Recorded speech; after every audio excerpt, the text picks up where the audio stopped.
everyone. If everyone could please begin to start taking their seats, we're going to begin in a couple minutes.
Good evening.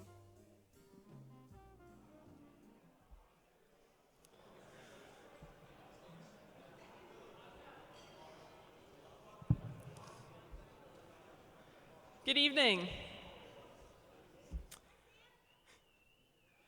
My name is Samantha Murray, and I am a proud graduate of Stevenson University from the class of 2013 and 2015. I would like to welcome everyone to the 8th Annual Stevenson University Dick Watts Athletics Hall of Fame Banquet. It is my distinct honor to serve as tonight's MC, helping to present tonight's program where we celebrate and honor the accomplishments of our student athletes and administrators. These individuals and teams have laid the foundation for the unprecedented growth and success that we have enjoyed as Village Lee College and Stevenson University. First, I would like to introduce the current members of the Hall of Fame who are in attendance with us this evening. Brett Adams, Hall of Fame class of 2019. Tim Campbell, class of 2018.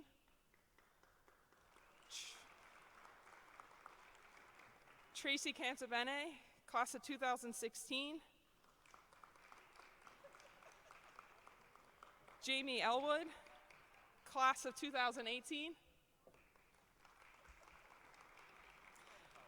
Fran Fiddler, class of 2016. Anthony Fitzgerald, class of 2016. Greg Fershman, class of 2019. Wade Henninger, class of 2016. Steve Casimir, class of 2020. Kevin Manning, class of 2016. Kelly Matthews, class of 2014. Tonya Ramsel, class of 2018. Ricky Sanchez, class of 2015.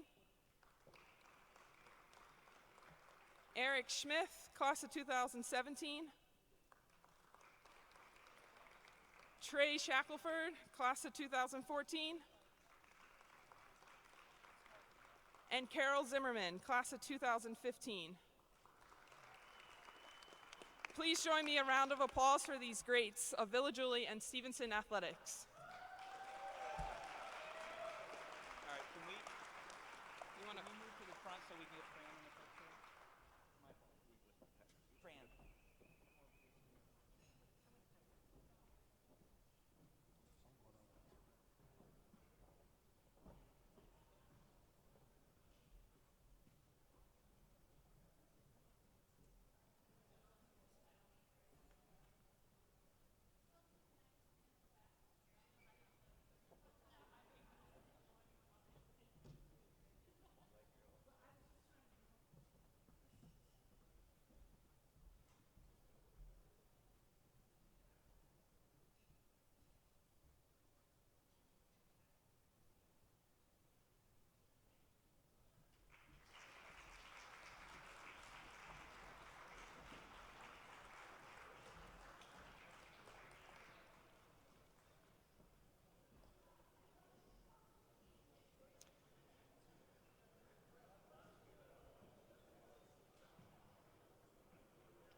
And now it is my pleasure to welcome Stevenson's first and only athletic director, Brett Adams.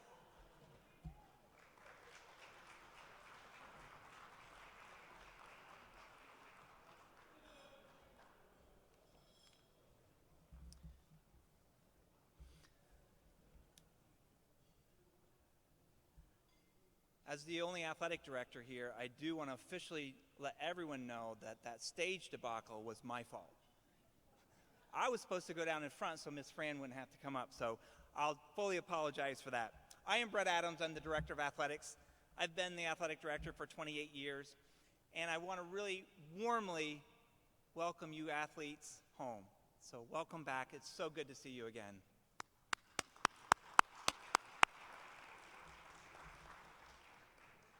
The Dick Watts Athletic Hall of Fame is our greatest honor in athletics.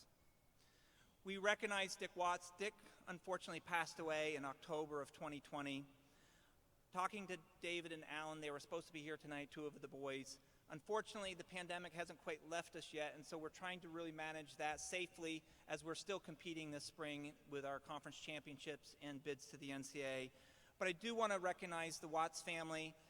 They so enjoy this event as it honors their father, who was the founder of Villa Julie Athletics when we were roughly a two-year school, and he brought that to us. So the Watts family wants to give you their heartfelt congratulations and respect for your induction tonight, honorees. Also, our president, Dr. Hirschman, loves this evening. Unfortunately, there was a family emergency. He was not able to be here tonight. He gives his heartfelt congratulations to you. In his words, it's his favorite, or one of his favorite events. I can't take that away from commencement, I guess. And he wishes he could be here. It is my pleasure to introduce the class of 2021. This class is being inducted in the spring of 2022, but it was so important for our institution to make sure we did not skip a year, even though the pandemic was on our doorsteps. So we wanted to make sure by honoring this 2021 class this spring, we will be back on schedule for the fall 2022. And we did not succumb to the pandemic and the challenges that's presented to athletics. I'd like you to give a round of applause to the Hall of Fame Committee, who worked very hard to make sure that the individuals in this room represented Stevenson University and did the research necessary to elect and induct the very best people in our history. So, Hall of Fame Committee led by Paul Canabine.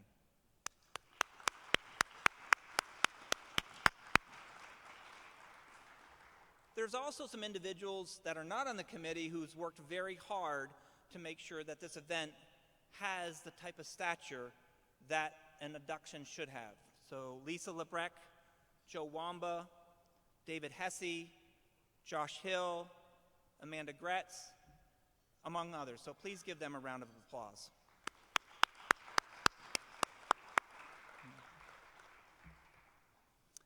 Then also Anderson Audio,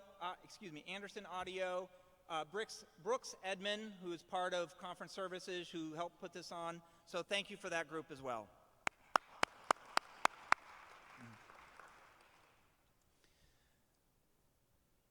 The class of 2021. First, the team of distinction. I've seen every men's lacrosse team that's played since we joined the NCAA in 1994, including the 2013 NCAA national champions. Tonight, in my opinion, the very best team with the most talented players going against the best teams in the country is the team of 2010 who's being inducted tonight as a team of distinction. So congratulations, and we're ready to hear more about you tonight.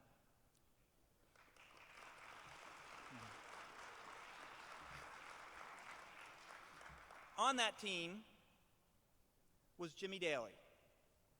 Jimmy's here tonight, and simply put, the best player in Division III, the National Player of the Year in 2011, Jimmy Dailey.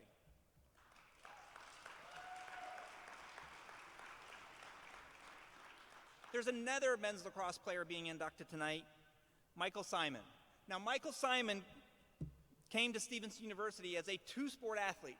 The two-sport athlete was men's volleyball, which incredibly is a spring sport, and men's lacrosse. And we said, we'll figure out how to do it. And he was by far probably the best men's volleyball recruit that we had ever seen, and certainly to that point. But shortly in his freshman year, he recognized that if he concentrated on lacrosse, he could be something really special. And as tonight's induction will show you, he is really special. He's one of the best defensive players to ever play here, including going on to play professionally and being offered an invite to the national team. Michael Simon.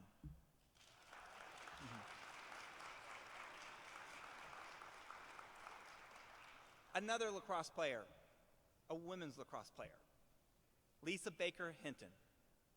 Lisa was a complete offensive player, still second in all time in points for the team, equally adept at feeding her teammates and finding the players who are going to help us get to the end goal, but also equally adept at scoring herself. Lisa Baker Hinton.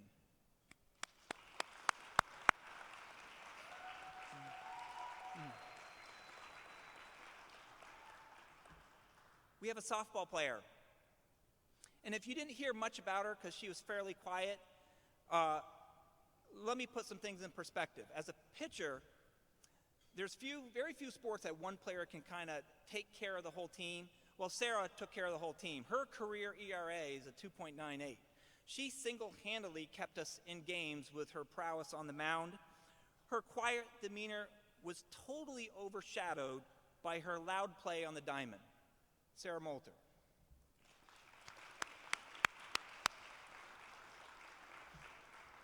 Another stellar female athlete was on our field hockey team.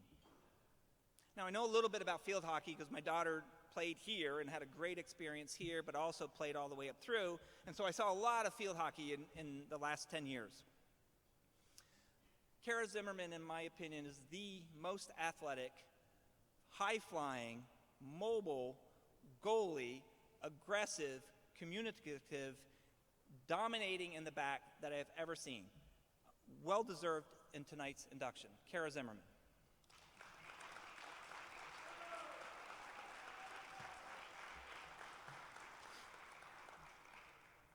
I was very fortunate to be the men's basketball coach here for 17 years, and I'm very proud of that experience.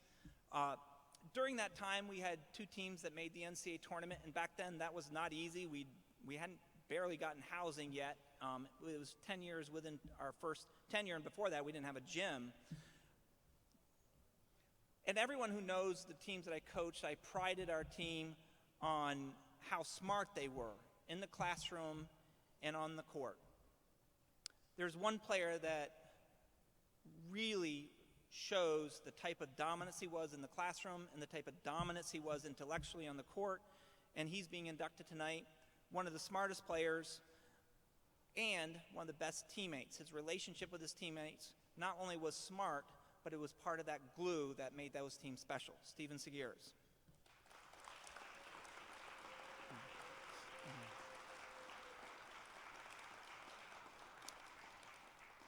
Lastly, but in no way could we minimize our last inductee.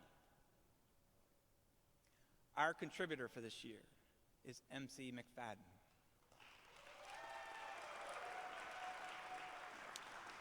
I can say a lot about MC McFadden, but I won't, because I'm presenting her later. But I have to say a few things before I step off the podium. I've known her for 28 years. We worked together. She was the athletic director at Maryvale. Winning lacrosse coach, amazing administrator, strength and conditioning coach, leader, valued. You'll know more about what she gave to the community. But the part that I'm most appreciative of, she was my confidant. If I had questions, I knew I would get the honest answer from her.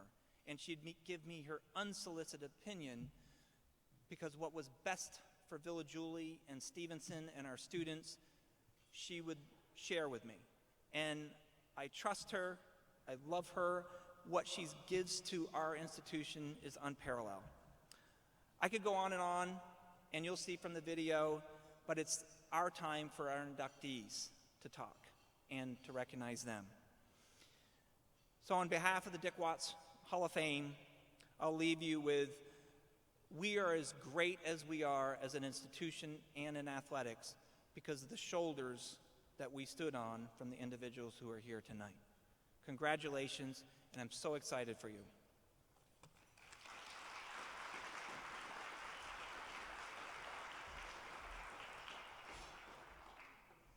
Thank you, Brett. To help illustrate the university's rich athletic history and tradition, please turn your attention to the video screens to see just how much we have accomplished in over 2 decades in membership in the NCAA in Division III.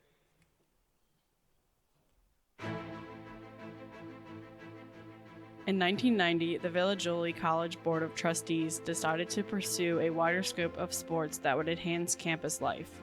The college began fielding a men's lacrosse club team competing against local community colleges and other college club teams. In 1994, Villa Julie joins the ranks of the NCAA at the Division III level, sponsoring 11 sports. In the 1998-99 academic year, women's volleyball and softball were sponsored, bringing the sport total to 14. The following spring, baseball becomes the 15th intercollegiate sport. In November 2000, women's soccer becomes the first team in school history to make an appearance in the NCAA tournament, advancing to the Sweet 16. In May 2003, the men's lacrosse team wins the NCAC South Region Championship, marking the first ever postseason title for a Villa Julie athletic team. Men's basketball becomes the first team in school history to win a conference championship, winning the 2007 NEAC title game. That spring, men's lacrosse becomes the first program in school history to receive a national ranking, as the Mustangs are ranked at number 17 in the USILA Coaches Poll. In 2008, men's lacrosse has 3 players named All-American, marking the first selections in school history. In June 2008, the Board of Trustees of Villa Julie College voted unanimously to change the name of the institution to Stevenson University.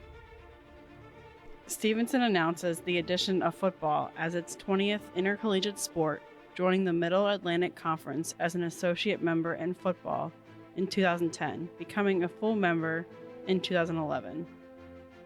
During the summer of 2011, Stevenson announces the addition of women's ice hockey as its 23rd intercollegiate sport. In 2013, men's lacrosse became the first team in school history to win a national championship, with a 16-14 victory over RIT at Lincoln Financial Field in Philadelphia. In 2015, Stevenson pushes its total of intercollegiate sports to 27, with the addition of women's beach volleyball and men's ice hockey.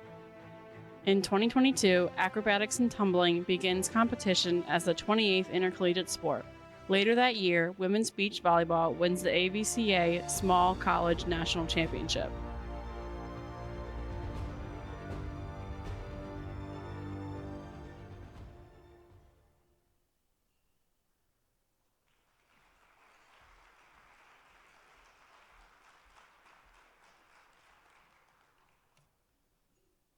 Before we begin with the introduction of this year's Hall of Fame inductees, the Hall of Fame committee would like to take this opportunity to thank Joe Wamba and David Hesse Jr., members of the Stevenson Athletics Communication Office, for their work on this year's videos.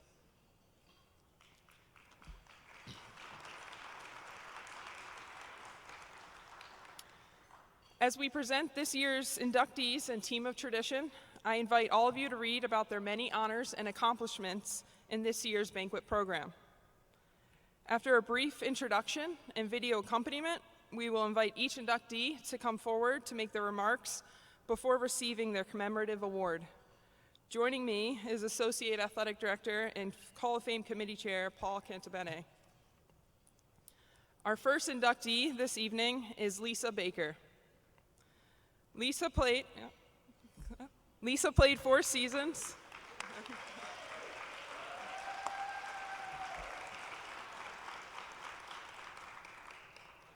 Lisa played 4 seasons with the women's lacrosse program, totaling 148 goals and 94 assists, marks that rank 4th and 2nd respectively in school history.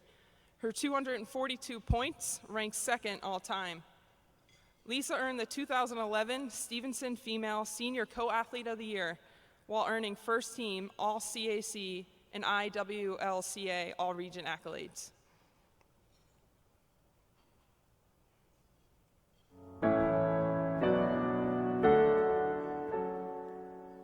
So Lisa is my older sister. She's the middle sibling between my brother and myself. I think personality-wise, we're very similar because I am the younger sister and I always looked up to Lisa. I wanted to emulate her in a lot of ways. So she's certainly a role model to me. And in Lisa's lacrosse career, we were homeschooled growing up. And so we actually really didn't start playing organized lacrosse sports until we were in high school. She's highly athletic and coordinated and strategic in a lot of the ways that she approaches sports and studies and life. When I think of a Hall of Fame athlete, I think of someone that players and teams really respect. She is undeniably likable. She's very friendly and has a lot of sportsmanship, and so people were drawn to her, but I can also imagine that they did not want her to get the ball. A story that I think would personify Lisa would be in high school. We went on a snowboarding trip, and of course Lisa and I, our competitive spirits got the best of us, and we ended up competing against each other and some friends that we were with of who could go down the slopes the fastest without carving, which is not only irrational, but dangerous. And of course, Lisa ended up winning this competition, and I walked away with compressed vertebrae from the experience. So Lisa's not only extremely competitive, but she's extremely supportive and loyal. I am blessed to be able to work with my sister every day. We do a lot of life together. We not only work together, but we both have young kids at this point, so we're raising families close by in the neighborhood together. And so I get to watch a lot of how Lisa lives her life, and it's very admirable in the way that she approaches things. She's very hardworking. Again, she's very thoughtful in the way that she does everything. And so I am inspired by a lot of the things that she does. And when she was leading the team and in a leadership role, she's very aware of all of the people in a room together. And so she would make sure that no matter what person's position or what level of play they were at, was included in the teamship, and all striving towards something together.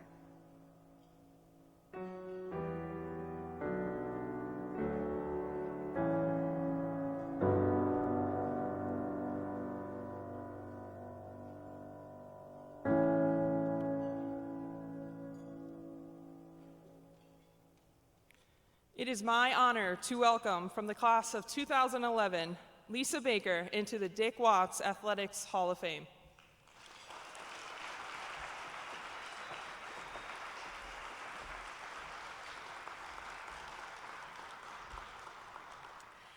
Thank you very much. What a humbling honor this is.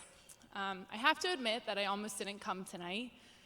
18 days ago, my brother, who's 34, was diagnosed with leukemia, and to say that it's been a tough couple of weeks is an understatement.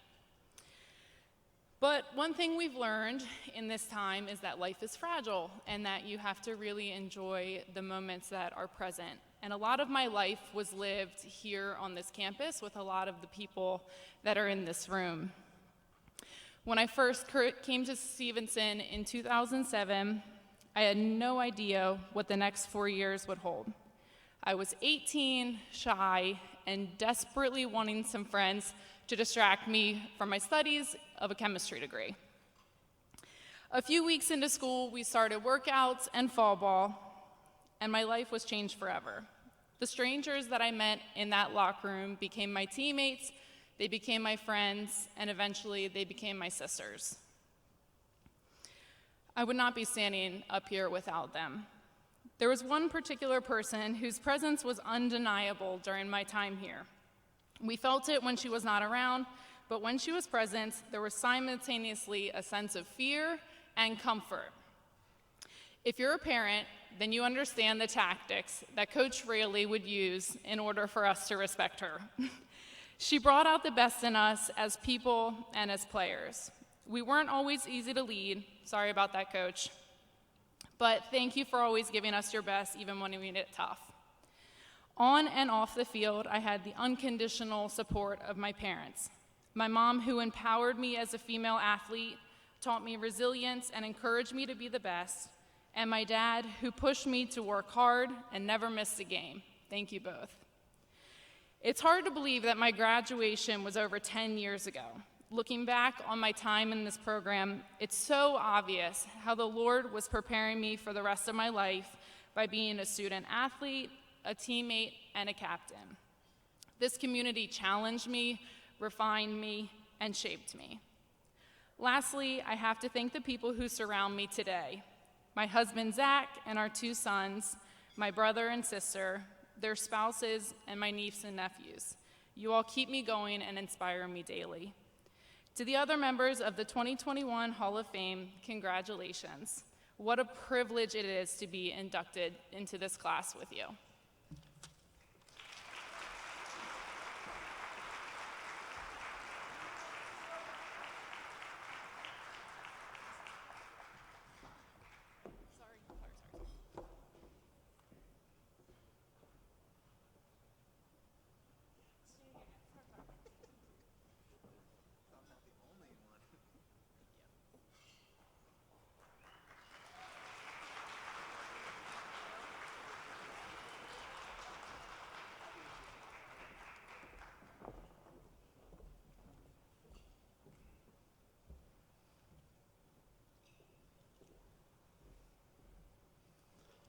Our second inductee is Jimmy Dailey.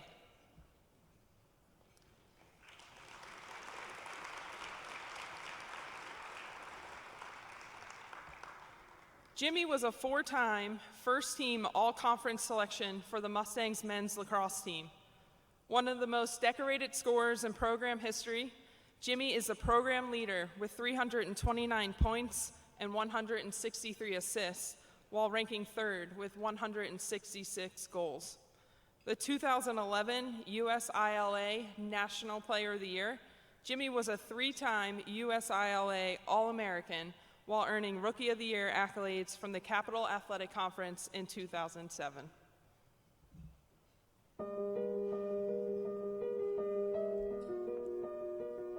Jimmy was the ultimate competitor. He really, every time he had the ball in his stick or he was on the field, he gave it to the other team because he wanted to be his best. And his best was better, through hard work and determination, was better than most could achieve. I remember the first year I saw Jimmy, someone told me this kid was showing up with a lacrosse stick, and he would walk around the campus at his high school, and he'd never let his lacrosse stick go. And one of the coaches, I won't name who it was, said, this kid's probably not ever going to be big enough to play college sports. And 5 years later, he was National Player of the Year and got drafted to the MLL. Looking back, you could see our team really get motivated by what he offered. When Jimmy made a move, when Jimmy got the ball back, when Jimmy did something, people really got energized off it. His gifts were about the determination and him learning the game and getting better at it. You know, he was an undersized guy who people didn't think really twice about. You know, I'm going to go out there and as a defenseman, I'm going to, take my game to him. And quickly they learned that they were just going to be chasing Jimmy for the next 60 minutes. And that's what happened most of the time. And Jim, when people got done playing against Jimmy and our team back then, they were just physically exhausted. Because once the whistle blew, and even sometimes before the whistle blew, we were you knew our presence and we knew we were coming at you. After Jimmy graduated, he was going up in a preseason game at the MLL against guys who were lauded, had all these awards. And Jimmy Dailey was against a defenseman from Syracuse who had won the national championship, had been to countless Final Fours.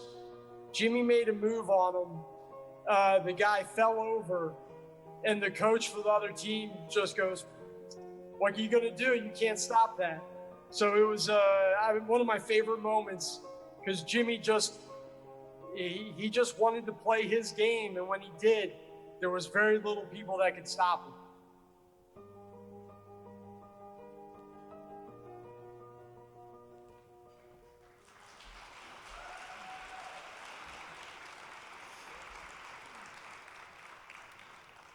It is my honor to welcome from the class of 2011, Jimmy Dailey into the Dick Watts Athletics Hall of Fame.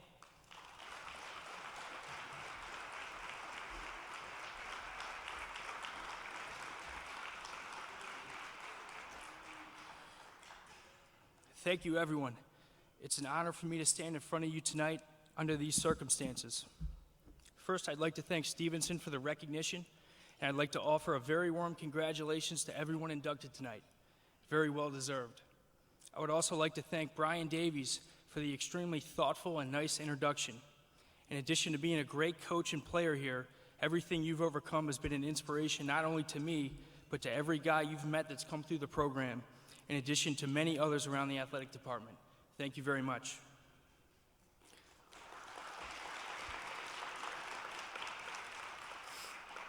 As I stand here right now, I have a tremendous amount of gratitude for so many people. First and most importantly, to both of my parents. Thank you for the never-ending love and support. You guys provided me with everything I ever wanted. There was never a game or practice missed, and I'm extremely lucky for all the support and guidance in all aspects of my life. I would certainly not be here and would not have sustained any level of success without the both of you. It's meant the world. I would also like to thank Coach Canabine for the opportunity. Coach Canabine's reputation as a great player and coach made Stevenson a very appealing option, but it was really my only option at the time, and in the end, it was the best one possible. Thank you for taking a chance on me and helping me take the next steps as a player. And I'm sorry for the screaming match we got in on the sideline at Lynchburg in 2010. I was wrong for that. Thank you as well to Coach Pools, Davies, Myers, and Berquist. I appreciate everything you did for the program and myself. Also, another special moment is being able to share this night with Mike Simon. In addition to being teammates here at Stevenson, we became great friends over the years and continued our lacrosse careers together after college. We shared a lot of car rides to Bayhawks practice and eventually played against one another as oppositions in the MLL. Eventually, I became a best man at his wedding, and tonight is another very cool moment. In addition to everyone I just mentioned, I was also extremely lucky and thankful for all of the teammates I had during my time here. To the Villa Julie Originals, when I came in as freshman in 2007, guys like Joe Merck, Zach Clark, Brooks Beatty, and Andrew White, thank you for showing me the way and encouraging me to be myself. Also coming in during the 2007 season were guys like Jeff Hebert and Nick Bavacqua, who were great players and great leaders for the program. We came in together to a team that was totally unranked, and just 2 years later, I remember looking at both of them in a pregame huddle about to play in the Final Four. What an incredible ride. As the program continued to build, so did the memories. I remember the team dinners, the crowds for the Salisbury games, and the locker room after those wins. I remember Richie Ford scoring between the legs, and I remember having the privilege of being a part of some of the best attack lines in D3 history with Steve Casimir, Neil Bartholomew, and Richie again. Adding great players to our team like Sean Calabrese and hanging out with my college roommate and All-American Ian Bolland made it that much better. I also remember the guys that didn't always get the shine or the spotlight, but were critical to our team. Guys like Joe Bucci, Adam Pupo, and Trip Latta, who were all hard workers and great teammates. I could go on for days about the great teammates I had, and I wish I could name you all. There are also a lot of folks that I would like to thank here throughout the school and the athletic department who have helped me tremendously in my time here, including Brett Adams, Kevin Manning, Tim Campbell, Sue Kenny, Jeff Kelly, Chip Rouse, and Mark Hergen, and so many more. Thank you all for being so welcoming and making my time at Stevenson feel like home. Lastly, as far as myself is concerned, I would like to really address the journey that I had from being largely unrecruited to surgeries and sitting out of season to playing in Final Fours and all the ups and downs that came with it. There were a lot of hard work and hours alone on fields that no one saw, and I loved every second of it. But if nothing else, I tried to bring as much competitive toughness to our team as I possibly could. Thinking back, though, I realized how much things can change. At the time, I was mostly concerned with being the best player possible to help the team win. But now I look at things a little different. With the incredible friendships and memories I have as a result, I look at it a lot more in terms of how I left Stevenson. I hope I played my role to make Stevenson a better place, and that I created great relationships along the way. In the end, that probably holds more weight than goals, assists, and All-American awards do. I can honestly say I gave everything I had, and I hope I did my part. Thank you all very much.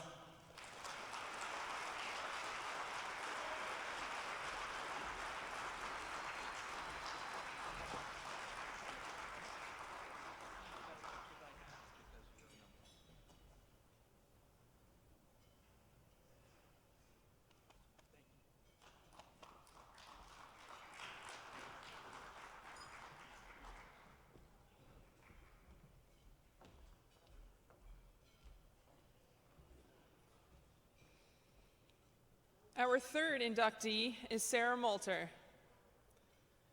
Sarah was a 4-year starter for the Stevenson softball team in the pitching circle. She racked up an impressive 243 strikeouts, the third most in program history, while posting a 2.98 earned run average in 401 innings pitched.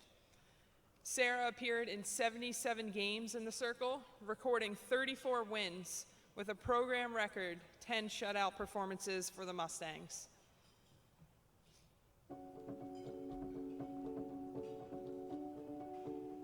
Sarah began playing softball when she was about 5, started playing travel when she was about 9, and started pitching when she was 12. She really blossomed as a pitcher very quickly, and she played in a lot of local and state and national tournaments.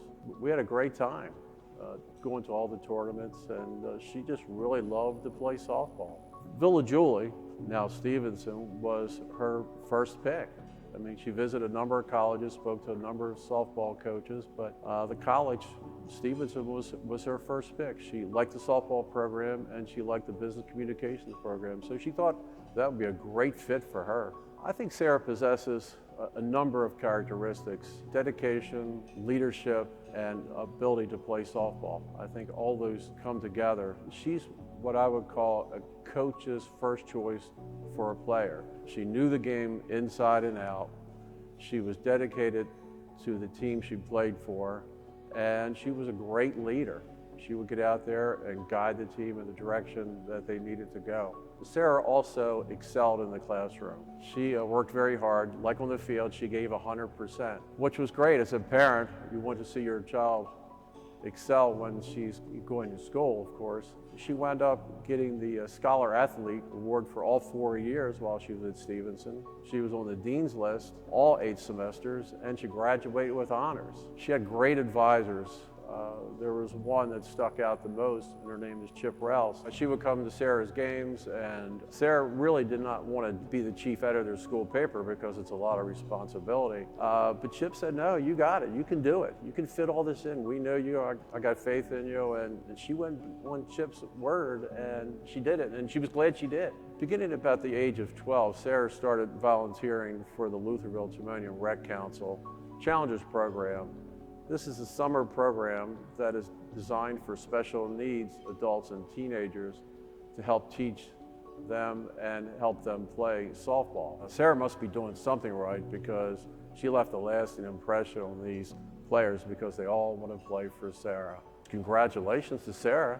This is the highest honor that the college can present to a student athlete, so you know it's great.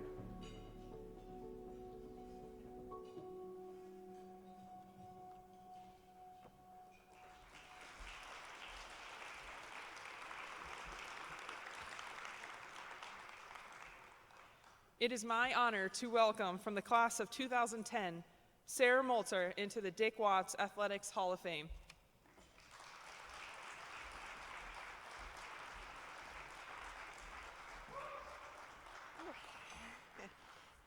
All right, that wasn't too embarrassing, so thanks, Dad. I'm gonna try not to get too emotional here, but I can't promise anything. Thank you so much for this honor and for this great banquet. Stevenson has always gone above and beyond for its student athletes and alumni, and this banquet and ceremony are no exception. It was a Thursday night in late November when I got the call from Brett Adams letting me know I'd been selected into the Hall of Fame. I had just logged off of work dealing with what felt like endless emails and annoying coworker requests. I was floored. It was so unexpected I quickly pivoted from thinking about work to reflecting on my softball career and my time spent at Stevenson. It definitely made me very emotional, and I honestly wrote much of this speech at that time. It feels like I graduated from Stevenson yesterday, but it's actually been 12 years. It's an honor to be counted among the great Stevenson student athletes that came before me and came after me, and I'm especially proud being up here representing the sport of softball, which doesn't always get the most attention. Softball has been a huge part of my life since I was 5 and 6 years old. It's where I learned life lessons around teamwork, sportsmanship, and even the grace in defeat, which admittedly were not the easiest lessons to learn, and you can ask my dad about that. It's where I met a lot of my close friends growing up, and even how I met my partner, Troy, when playing adult tournament softball. When I met him, I bet him that I could get more hits than him that day. He thought he could get more hits than me and proposed that the loser bought dinner. Well, he actually did end up getting more hits that day, but he still bought me dinner, and here we are 8 years later. I did try other sports in my life, but none ever clicked with me the way that softball did. Sorry, Steve, I did try basketball for one day, got hit in the head with a ball at practice, and immediately quit. That was the beginning and end of my illustrious basketball career. My first memory of softball isn't exactly the happiest of memories either. I was about 8 years old and was playing in my first official game. I got up to the plate 3 times and struck out swinging all 3 times. I was by far the worst player on the team. I remember coming up to my dad crying because of how poorly I'd played and hating the feeling of being the worst player on the team. He comforted me and promised me that he would work with me and make me the best player on the team. That day was a turning point at the tender age of 8 in my athletic career, and from there, him and I worked hard so that I was always improving and so I could always count myself among the top players on my teams over the years. I am also proud to admit that I did stop striking out with such alarming frequency. My family has always been my biggest support system. My mom and dad sacrificed countless weekends to support me and my sister in our softball dreams, particularly my dad. Who else would build a mound in our backyard using actual Camden Yards dirt, spend hours watching seriously boring instructional pitching tapes, and catch thousands of pitches for me and my sister, which led to numerous injuries, including many softballs off the shin, and even one off the toe that he swears has never healed the same. But for the record, that was from my sister and not for me. I don't know that I ever really said thank you or was very appreciative of all the time you spent helping me be the best I could be, especially in those teenage years where I thought I could be doing better things on a Saturday afternoon. But I figured now is an okay time to say thank you. My time playing softball for Stevenson was very memorable. One of my fondest memories was when our team beat York College for the first time in school history. At that time, they were in the same conference as us. I remember it well because in the years prior, we would lose to them, and one of my rival coaches from travel ball growing up was a parent of one of the girls on the other team. After each of our losses, he would always walk over, tell me how well I pitched and how I played such a great game. Well, on this day, it was bottom of the 7th inning, we were up by 1 run, and the other team had bases loaded with 2 outs. The tying run for the other team on third base just happened to be the daughter of this rival coach. I was down in the count, and I think my Stevenson coach felt my nerves. She came out to me, asked if I was okay, and I told her at the time, I think I need a brown paper bag. She laughed and let me know that I had to trust myself and that I was doing great. I took a deep breath, ended up getting that batter out, and we won the game. I ran up to my catcher and gave her a big hug. It felt like we had won the World Series. It was a great feeling that our team had made school history and was made even better when after we shook hands with the other team, I saw that rival coach running off to the parking lot. Not one word about how I played a great game, how well I pitched. Petty, I know, but that was part of the great feeling. It was a great moment for me and for the Stevenson program, and one I will never forget. I want to thank the Stevenson Athletic Program and the softball program for giving me a chance to be the starting player for all 4 years and being very supportive as both an athlete and as a student. Though I will say maybe I don't miss as much MC sprint drills down the length of the turf on conditioning days. I'm just kidding. They were very, very important. Thank you, MC. Not only did I have a great time at Stevenson playing softball, but I was also part of the best major on campus, which was business communications. The faculty made learning fun and would even come out to watch us play. In particular, I also don't know that I thank Chip Rouse for all of her support while I was at Stevenson.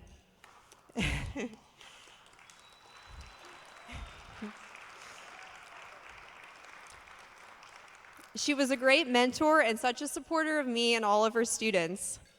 I still think of her when I redline someone's communication at work from all the countless hours you spent editing articles for the student paper, though I don't think my coworkers are quite as appreciative.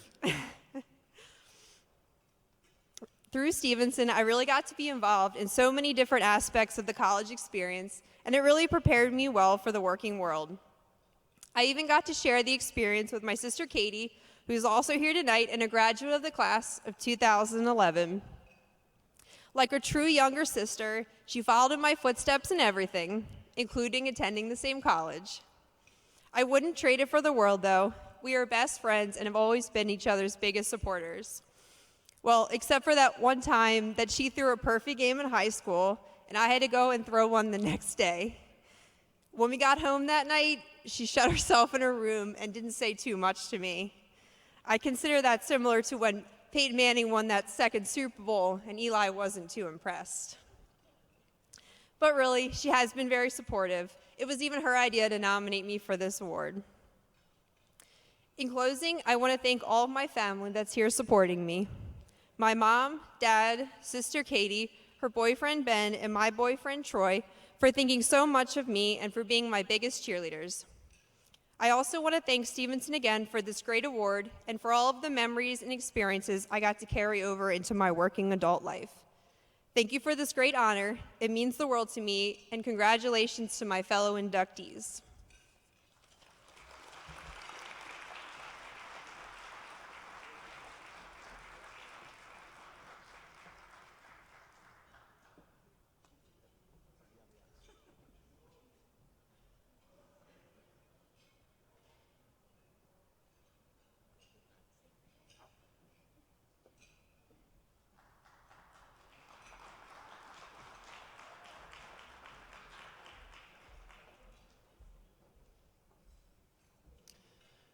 At this time, we would like to honor our team of tradition. The 2010 Stevenson men's lacrosse team finished with a 19-2 record, advancing to the NCAA semifinals for the second consecutive season. The team defeated Salisbury University 10-6 to capture the program's first Capital Athletic Conference title and rose to a #1 ranking for the second straight year. 8 Stevenson players were named to all CAC teams, 6 were named ECAC All-Stars, while 8 players garnered All-American selections, with Steve Casimir selected as a Division III Attackman of the Year for the second straight season.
And now to speak on behalf of the 2010 Stevenson men's lacrosse team, head coach Paul Canabine.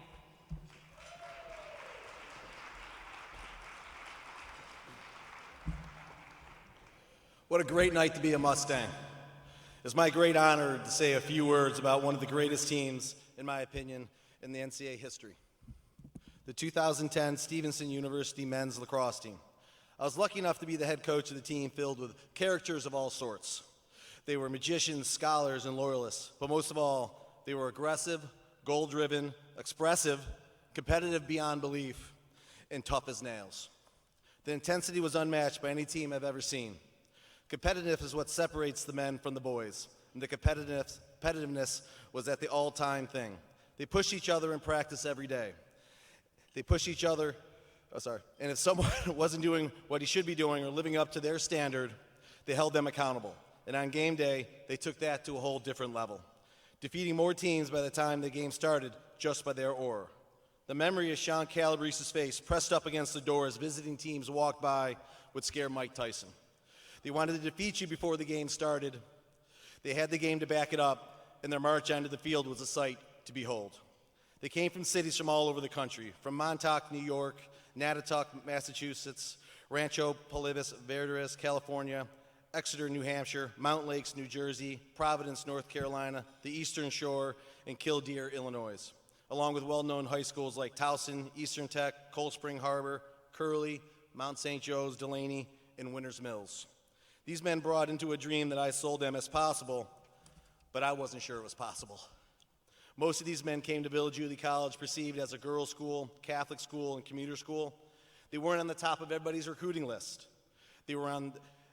But most of them were on the opposite ends of that recruiting list. Two-time All-American Kyle Moffitt's team didn't even have a goalie at practice except on game days. Jimmy Dailey was just a dude who liked to sit on the end line at his home games. And I'm not sure many schools would have even omitted Ray Whitty.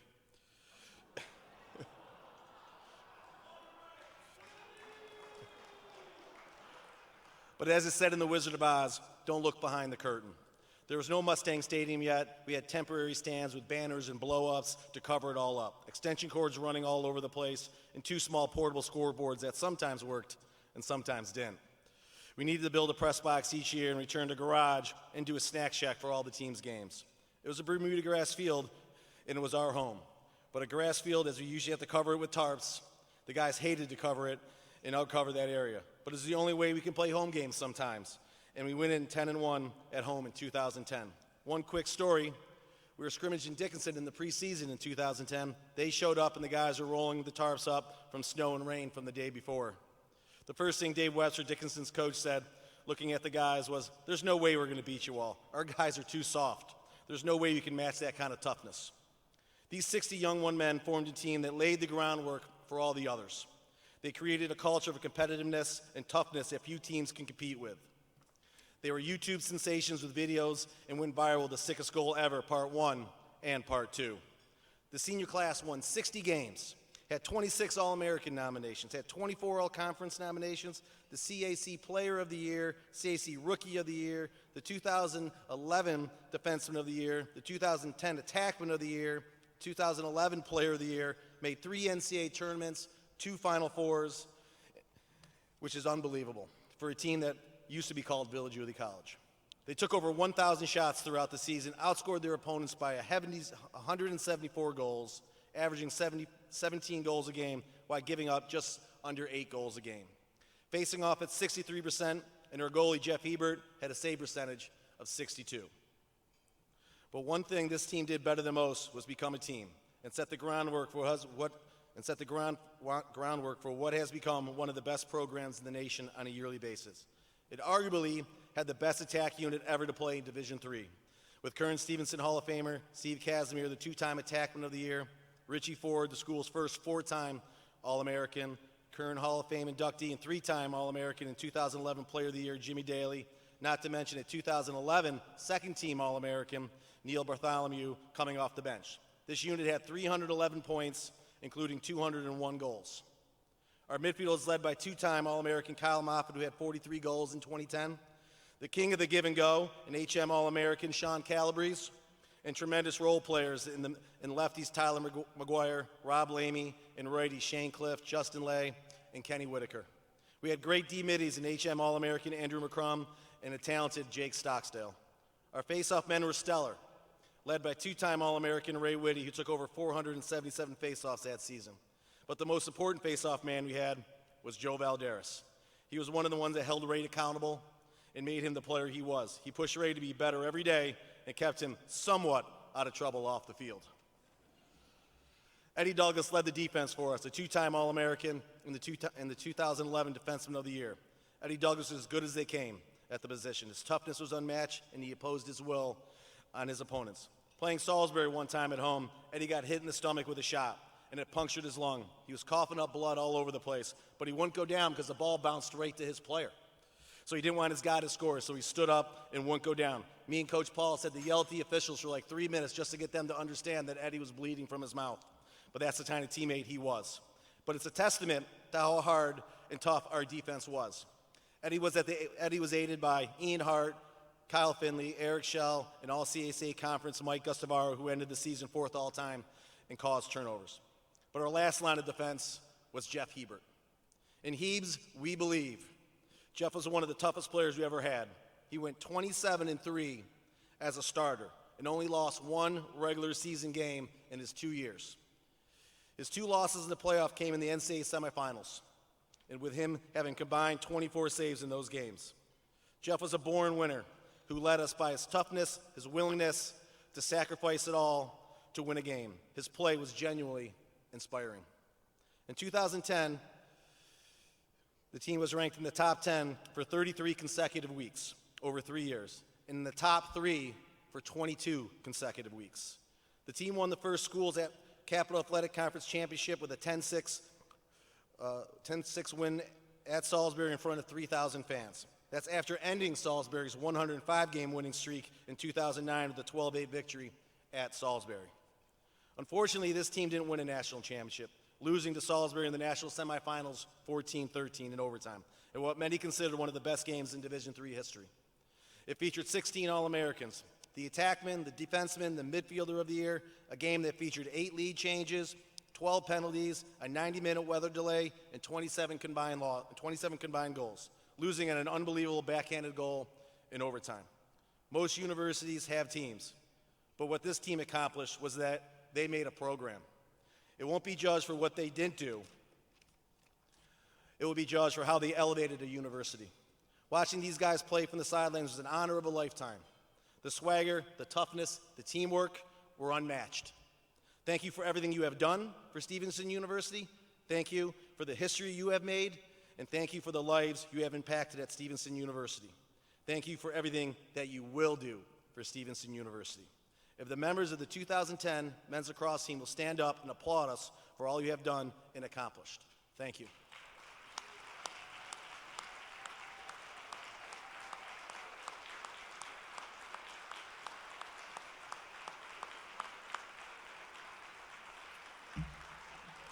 Well done, men. Proud of y'all.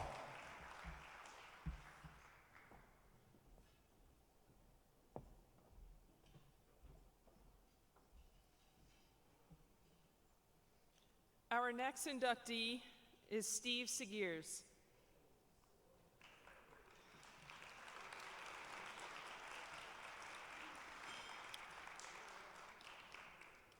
Steve earned all NEAC honors twice in his 3-year Stevenson career, including first-team accolades as a senior. He was part of 2 NCAA tournament teams for the Mustangs in 2006 and 2007, capping his career with over 1,300 points, good for 5th in program history. Steve ranks 4th in program history with 621 rebounds and 274 assists, averaging just under 16 points per game during his time with the Mustangs.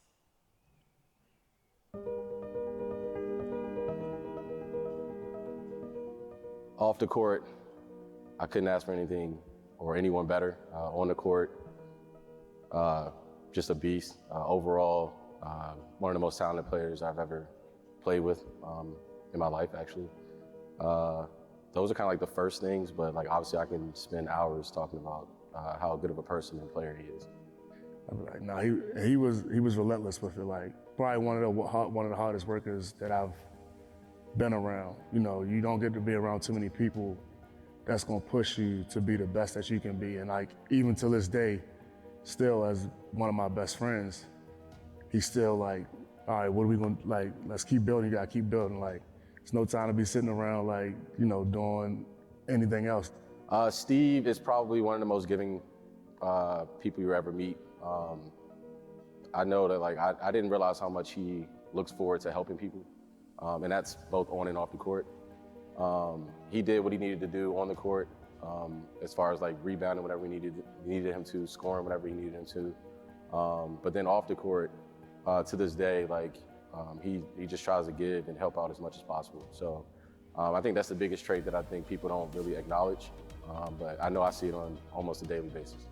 I mean, and for him to put the numbers in that he did for the 3 years on the court was absolutely amazing. But the leader that he was with the team, you know, that leadership off the court, like, he didn't lead just by saying, like, he led by action. Like, over a 3.0 student, you know, got his master's, a great high school coach right now. He just won his 4th state championship this year at the school they coach at Eleanor Roosevelt. Just the things he does in the community as well. Like, it's not just like Steve is just this one track person where it's about him. It's about everybody that's around him, what he'll do for anybody. For me, he showed leadership. He was always in the gym, working out. I mean, he still does that to this day. So, like, just putting up shots in the gym, just always be like, sort of just being a gym rat. And then he's never been the type of person that would put you down. He's more so, he would critique himself more than he would critique others, and he's always like uplifting his teammates. So I think that's like a huge trait that makes somebody, I guess, like special and deserving of a Hall of Fame note.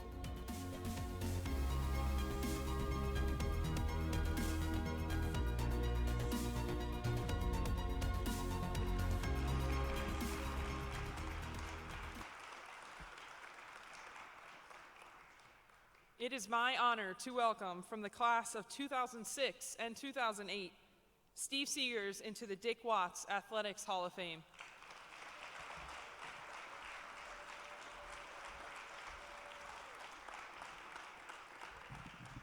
I have to adjust this a little bit.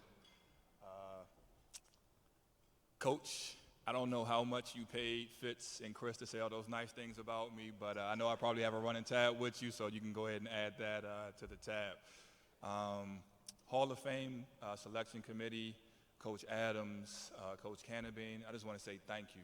You know, thank you so much. It's an honor to be up here. To my fellow inductees, you know, it's a pleasure to share this stage with you in such a distinguished group. So I just want to say thank you all for this honor. It's truly a blessing.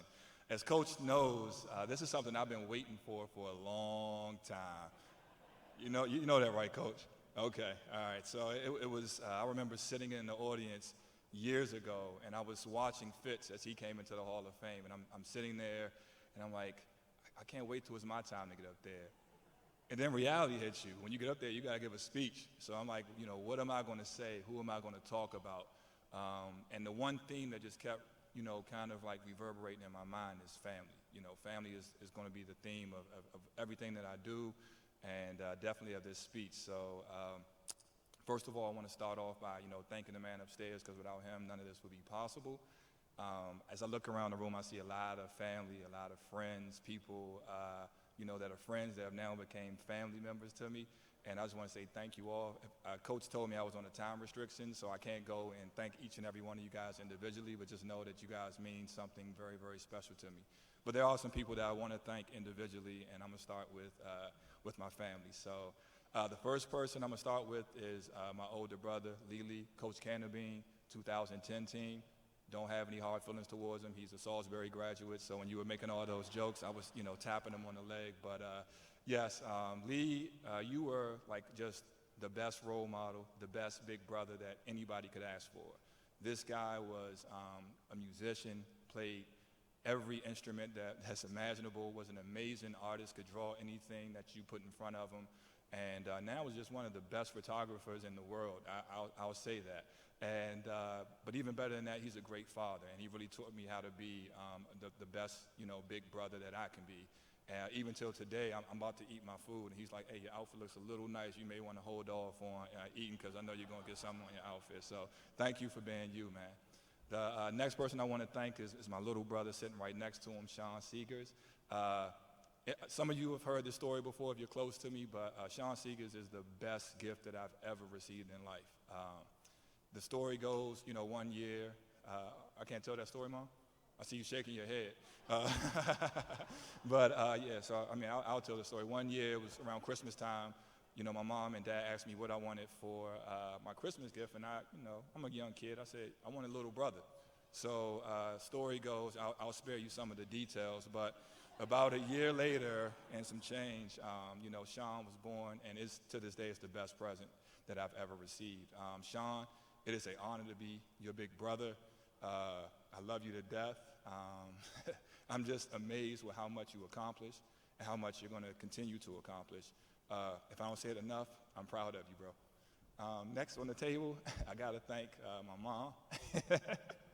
She is the backbone to the family. She's the glue that keeps us together. And she's also been my biggest supporter, but also my biggest critic. So having that all in one person is a great thing. But I just want to say you're as beautiful on the inside as you are on the outside.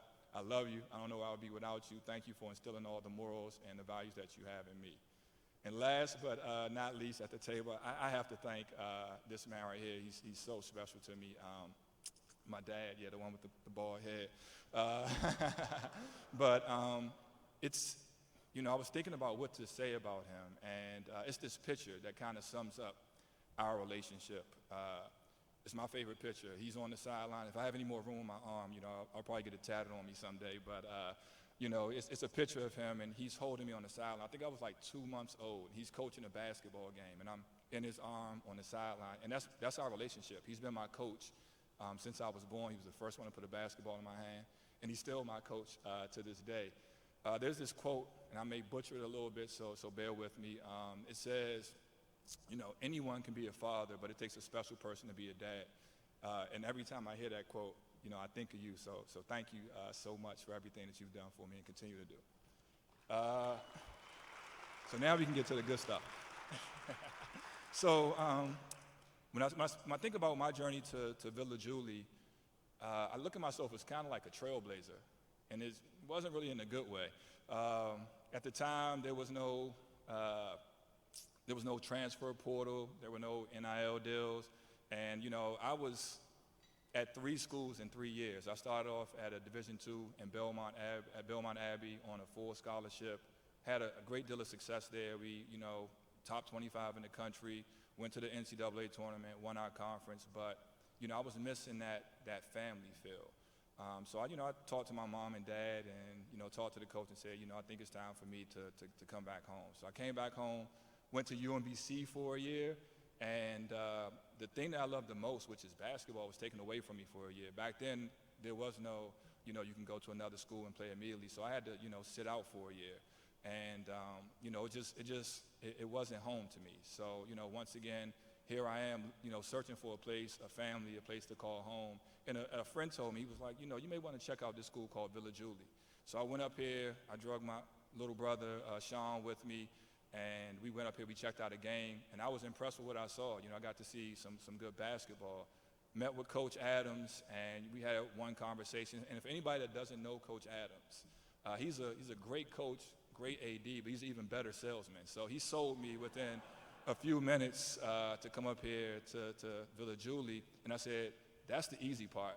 Now you have to sell my parents on it. So it was funny. My mom and I, we were just in the back, and she was like, you remember when you came home that day, and you were like, hey, I want to go to Villa Julie, and I think, what was your reaction? What would you say? Absolutely not. You were like, Steve, you've been at 2 schools in 2 years, you're not going to a third. So I did what any kid does when someone tells them no or one parent tells them no. I went to the other parent and said, Dad, pleading with you, man, I'm begging, you know how much I love basketball. Let me get back out on the court.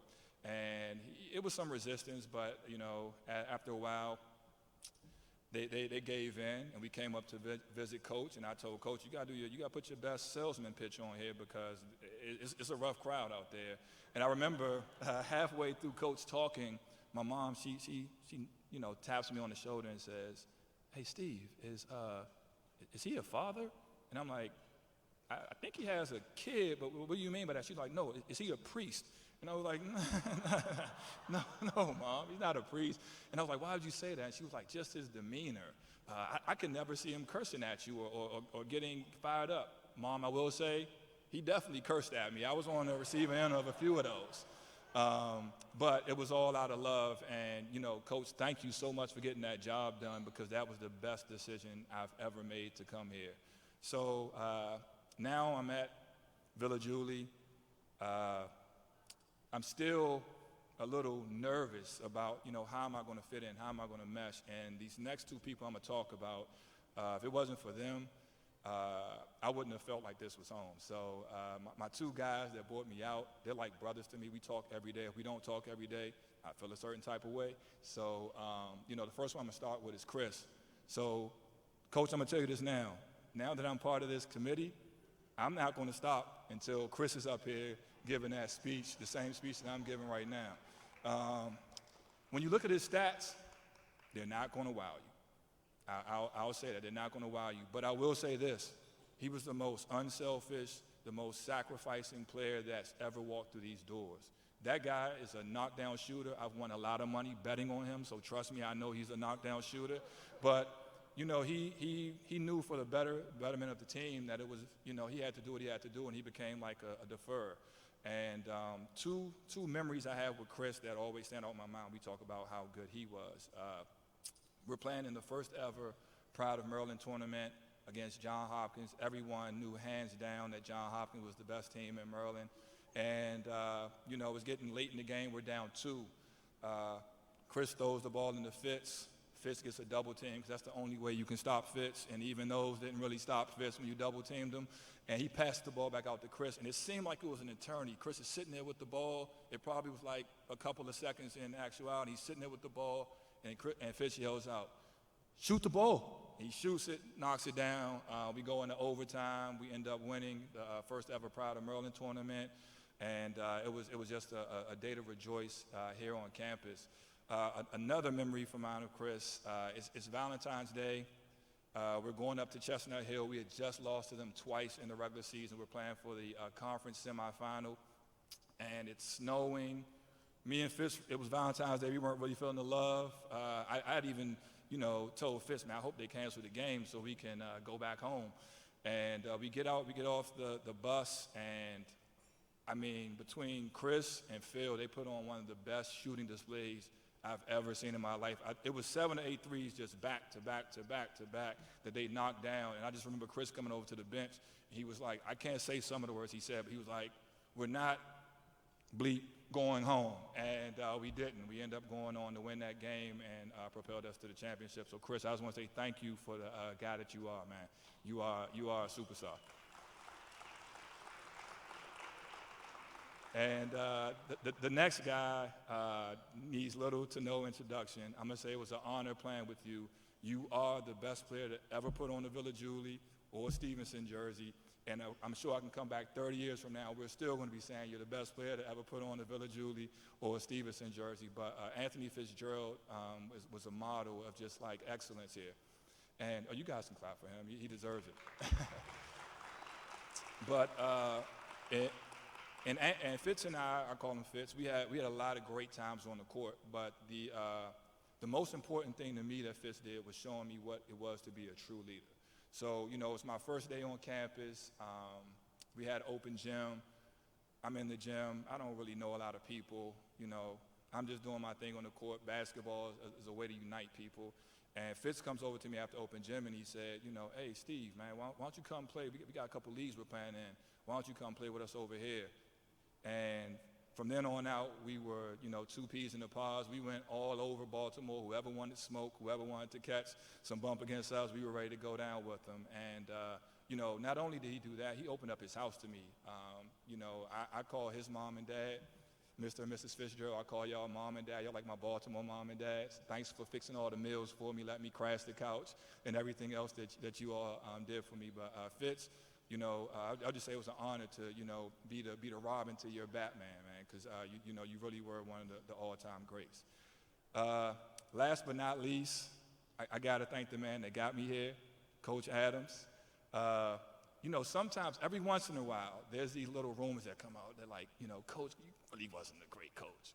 So I know your demeanor, so you won't say it, but I got the stage now, so I'll say it for you. The hell with them. You were an amazing coach. And it wasn't the X's and O's. It wasn't about that. You let us be us. You found a way to manage talent. You found a way to take these guys and get the best out of them. And, I always will appreciate you for that. And we had a lot of success on the court. I think in my 3 years here, we had 3 winning seasons. We won the Pride of Maryland tournament, 2 NCAA appearances, a NEAC championship. But the thing that meant the most to me, when I think about Coach Adams, the thing that meant the most to me, he taught me what it was to be a real coach. You know, the trips that we took, he always tried to make sure it was an educational piece tied to it. I remember we went to Casanova and we didn't want to leave the hotel room. There was a blizzard going on outside. And he made us go to Niagara Falls. You remember that? I'm pretty sure you remember that trip. And we were all complaining the whole way there, but it was an experience that, you know, I'll never forget. And one of the most important things when I think about Coach Adams was, you know, we have a meal plan on campus. I hope I'm not offending anybody in the room, but the food is, you know, okay. And Coach Adams, every once in a while, he would do us a favor and he would invite us over to his house. His wife would cook up some amazing spaghetti, and we would just sit and we would bond just over, you know, basketball, over life. And that's the real meaning of a coach, you know, somebody that's going to do the stuff beyond the court to make sure that you feel as though, you know, you're welcome. So I just want to say thanks a lot, Coach Adams. I know you guys like wrap this up, but in closing, I was just thinking about, you know, what my legacy is to this school. And I think my dad told me this when, you know, everything that you touch, make sure you leave your thumbprint there and leave things better than you found it. So when I came to Villa Julie in 2004, the name was Villa Julie, right? When I left by 2008, they named it after me. Thank you all. Have a good one.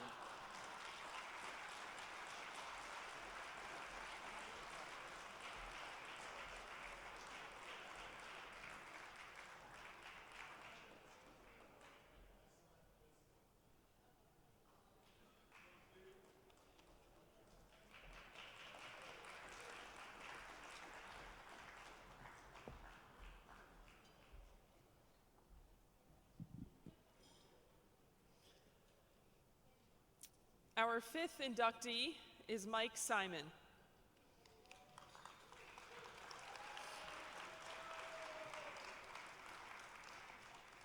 Mike graduated as a men's lacrosse program leader with 87 caused turnovers, adding 150 ground balls over his 4-year stint with the Mustangs. He earned USILA second-team All-American honors as a senior, in addition to all CAC first-team accolades, finishing the 2009 season with 53 ground balls and 39 caused turnovers. Mike played in 6 Major League Lacrosse championship games over 10 seasons, earning 2 tryouts for the United States national team.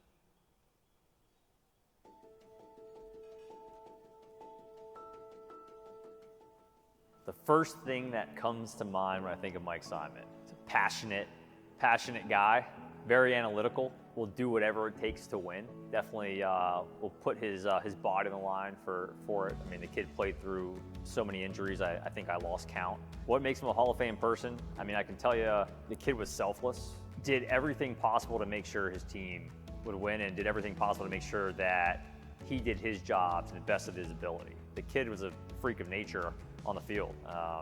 You know, that's why people called him, you know, he had a million nicknames. Called him, I think it was like Hightower, Tree, obviously that most people know. The Quad Father, Quadzilla, got massive legs.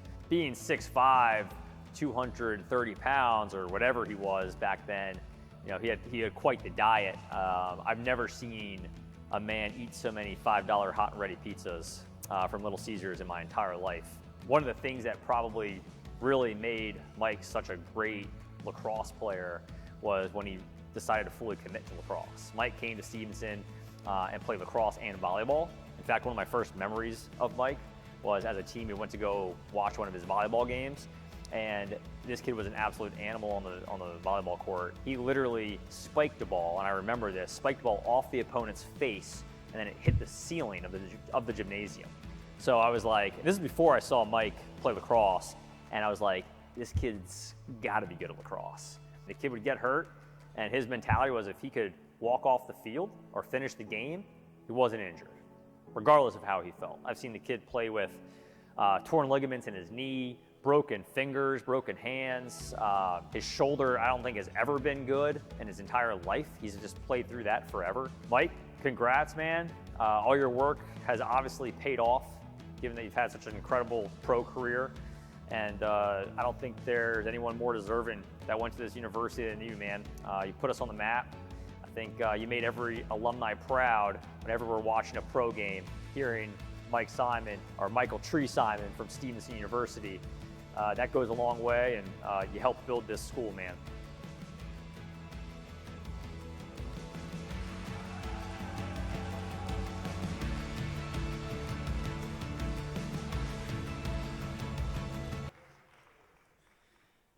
It is my honor to welcome from the class of 2009, Mike Simon into the Dick Watts Athletics Hall of Fame.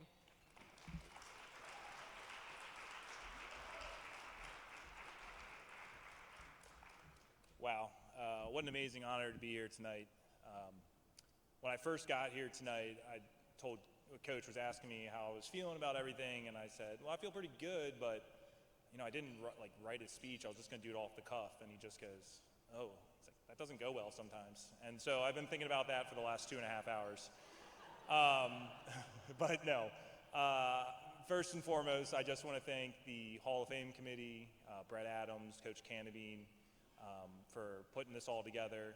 I know there's so many other folks behind the scene who are responsible for doing something like this, but this is really an amazing thing that has only really started over the last few years. And, Coach Canabine, I know, and I think everyone in that group share the same vision, that traditions like this is really, really important.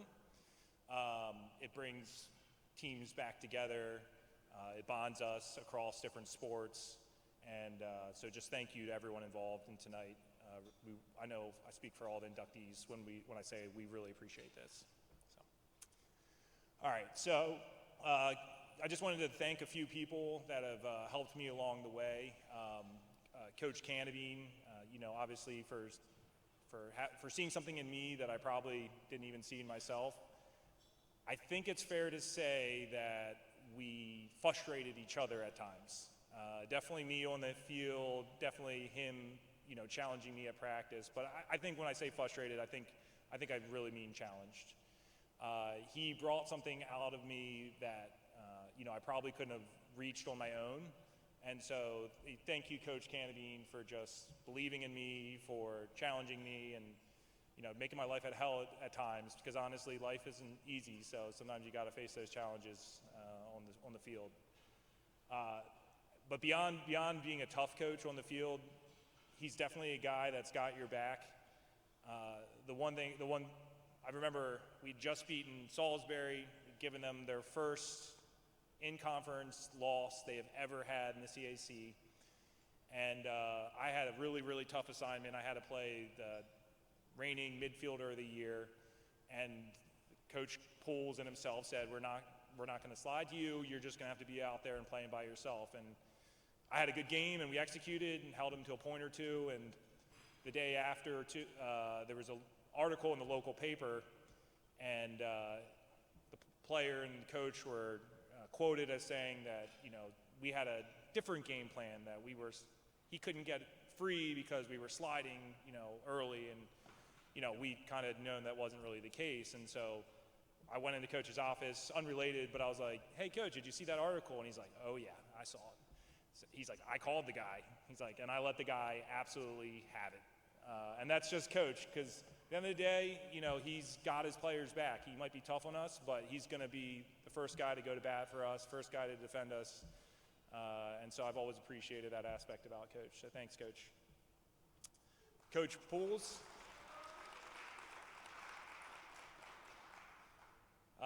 Coach, thank you, for being such an awesome coach, for supporting me along the way. Playing for Coach Pools was a lot of fun. While the offense was on their end of the field, practicing overhand shots that they would never shoot, in the beginning of practice, Coach Pools had us running ladders, carrying weights, and doing actual, real hard work.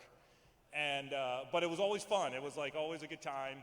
And beyond that, too, just as a player, Coach Pools was never the guy that was going to try to, put a square peg in a round hole. He always recognized the guys he had's abilities, allowed them to play to those strengths, And really, as a player, I think that's like all you can ask for is a coach that can be adaptive, recognize your talents, and allow you to be yourself. So thank you, Coach Pools.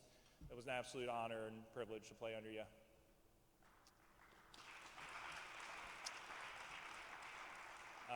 To my family, a lot of them sitting here tonight, my mom. So some of you guys know this about me, but I was actually the youngest, or am the youngest of 10 kids. So, you know, for all the parents out there, you know the struggles of getting your kids to and from practices, getting them into schools. And, you know, my mom was the matriarch of the family. On top of doing that, we were expected to be home for dinner and be at the table every single night. And thinking back, it's absolutely amazing, you know, what my mom was able to do as far as keeping the family together and tight and instilling in us all our values. So thank you, Mom. Love you.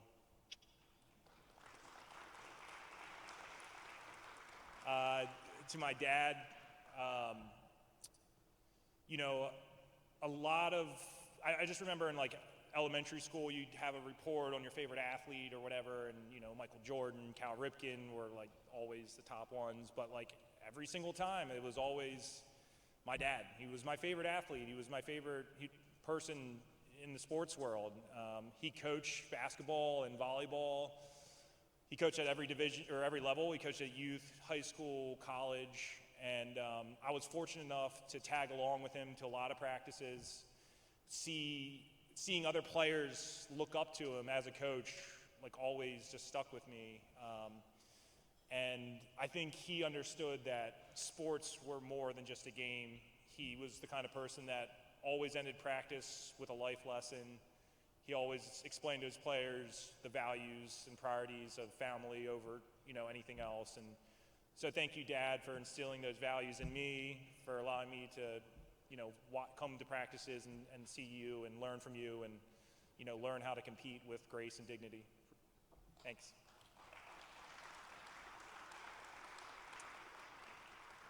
To my sister, Jude, who's here tonight,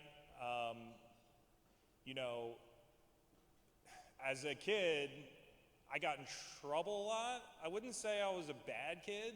I was just like a high energy kid. And so I actually had a nickname, and they used to call me the Problem Child, which was like a 90s movie that was out back then, if you guys have seen it. But that was kind of my reputation around our family, and it wasn't uncommon for, say, my brother Dave to be upset with me for some reason or another. But Jude was always my defender. She was always willing to go to bat for me. She was always, I think she saw, you know, my getting in trouble for what it was, just child whimsy and energy. And so, Jude, thank you so much for being my, you know, greatest defender, for being my inspiration, for giving me the courage to love who I am and accept who I am. So thank you, Jude.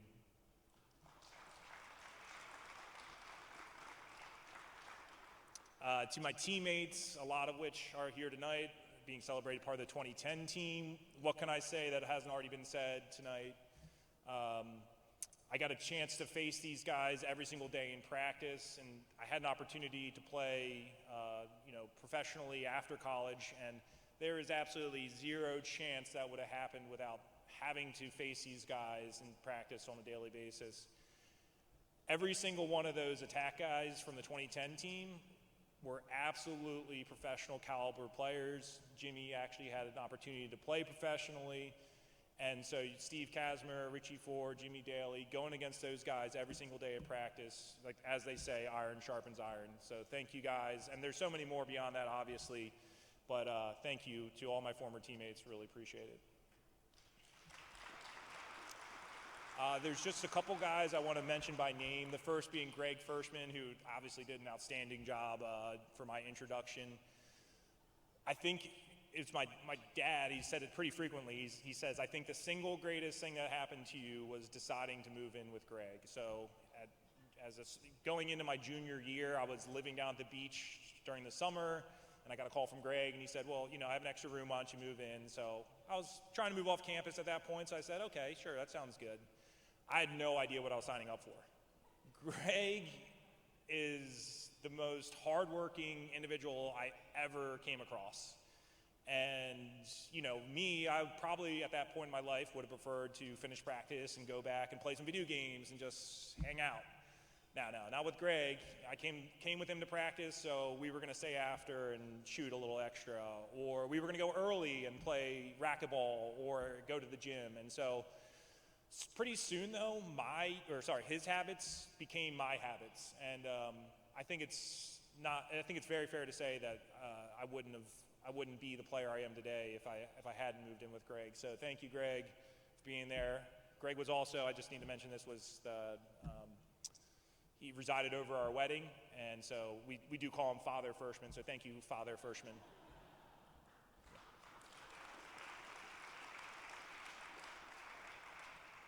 Another guy you've already heard a lot about today, so I don't need no introduction, Jimmy Dailey, co-best man along with Greg at my wedding. Jimmy was the toughest cover I ever had to face.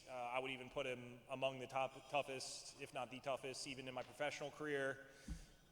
Another guy who I would say we challenge each other a lot, which is fair. And beyond that too, you know, there's a period in my career where it didn't happen right away. I started on the practice squad, so there was a lot of, going to practice and having to process that. And Jimmy would always be there to answer the phone and talk about how practice went and give me some input or suggestions about what maybe I could try next practice. So beyond just being a great competitor, Jimmy's a great ally and friend, and so thank you, Jimmy.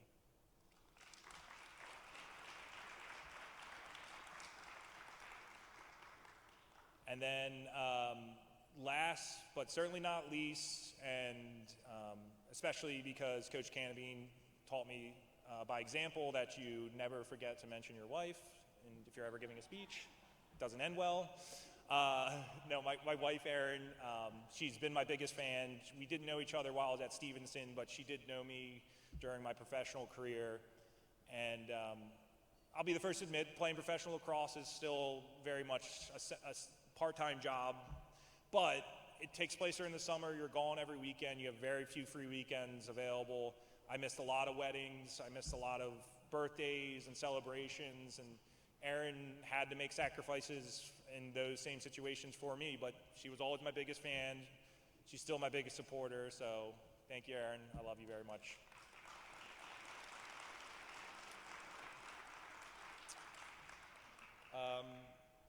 Just thanks again, everybody.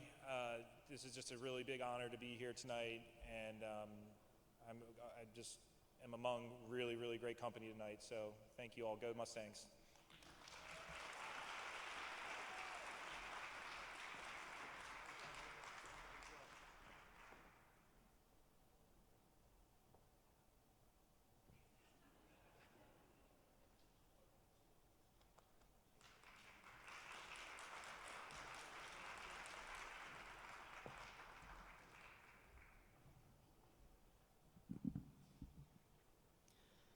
Our sixth inductee is Kara Zimmerman.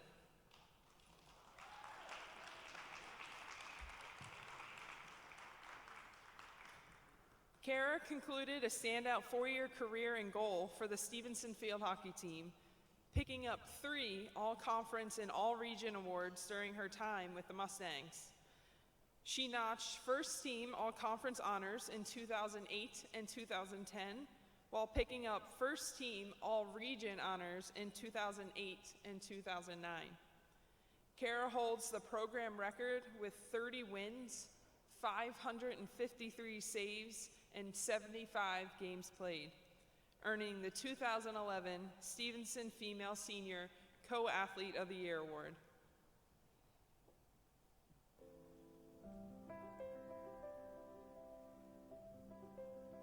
Kara's a very special person. She was always an outstanding team member.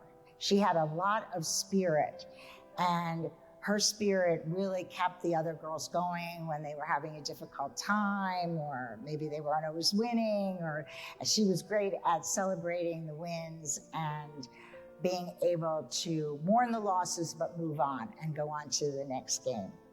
She's been raise it, where she wants to contribute to the betterment of society, to the betterment of her immediate circle, the people she works with, the people that she interacts with, and then of course the people that are very close to her. She's also one of the most thoughtful people that I know. She was very close to Coach Gosnell.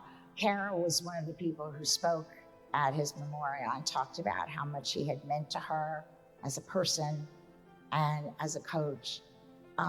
So that even solidified our relationship more. She's good at energizing people, getting people to really do their best, because she always tries to do her best. She has a very solid family background. She has a very supportive family. She's very close with her family. And those kind of values always come through. As much as Kara wanted to win, and she did, and she's a competitive person, and she was fearless. I will also say that. She was fearless, but at the same time, she always wanted to win in a way that she could be proud of and that the team could be proud of, and then that the coach and her school, because she also saw playing a sport as representing your school, which it is, both on the field, before a game, and after, win or lose. Because sometimes when you win, you can be cruel to other people. And when you lose, sometimes you can be inappropriate about how you handle it. And she was never one of those things. And she always encouraged her teammates not to be either, but always to maintain the integrity of the game and the school. Doing this has truly meant the world to me, and that I'm sure that Clint is looking down and saying, congratulations, Kara, well deserved.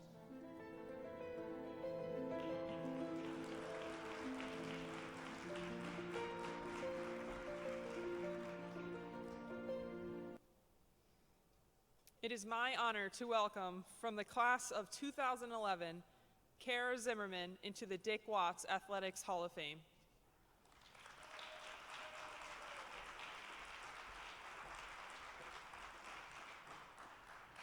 I should have wore waterproof mascara.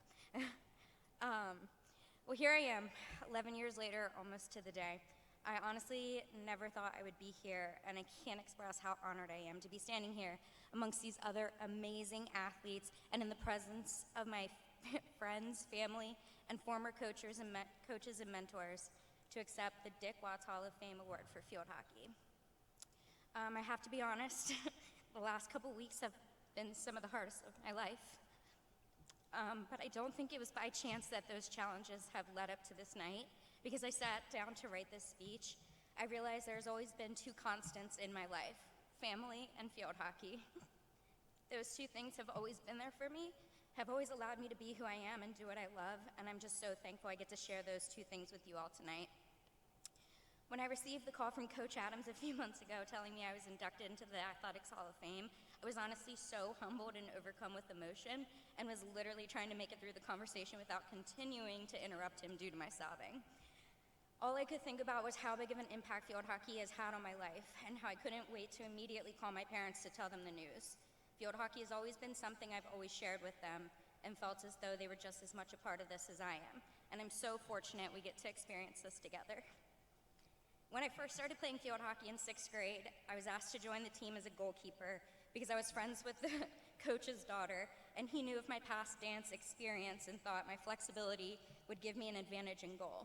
All I can say is, thank God for those years in dance, because he was right.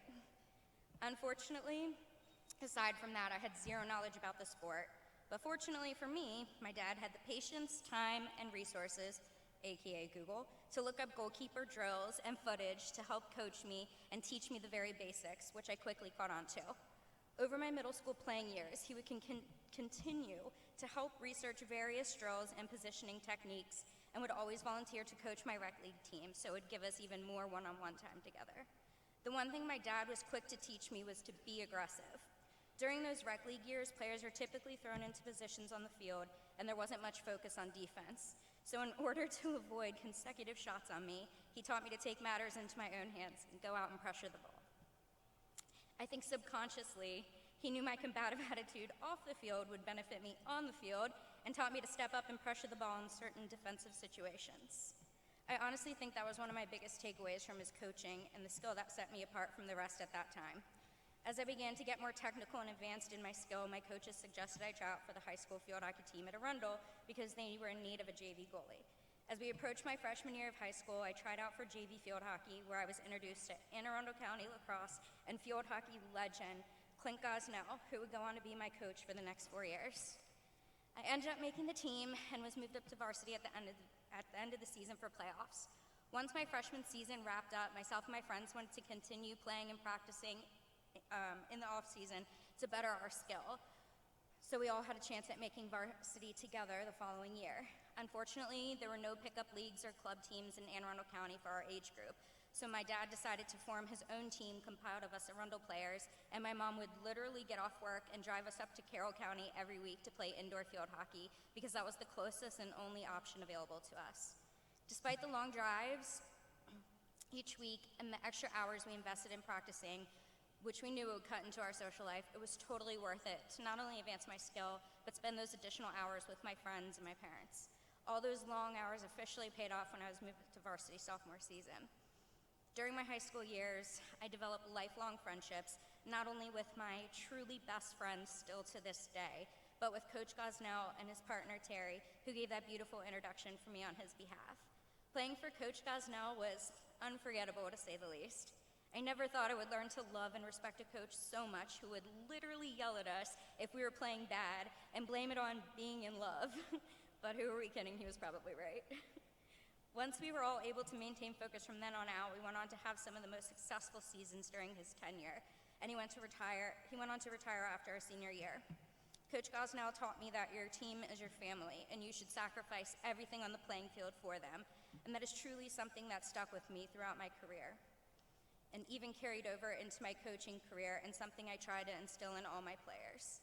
Upon Coach's death, I always stayed in touch with him and Terry, and we would see them for our yearly Arundel alumni get-together, and I'm so thankful for those years that we spent together. People like that truly come once in a lifetime, and I'll be forever thankful to him and his motivation to be the best collegiate goalkeeper and coach I could be. He is truly one of the reasons that I'm standing here today. I'm also so incredibly thankful for those formative years in middle and high school because it introduced me to another mentor of mine, Gail Taylor. Playing with Gail truly opened so many doors for me as a player and introduced me to so many college scouts before I even considered playing in college. I'm truly thankful to her for introducing me to the more competitive side of field hockey while playing club and for taking me under her wing then thereafter and allowing me to coach club, camps, clinics, and personal training sessions with many youth goalies.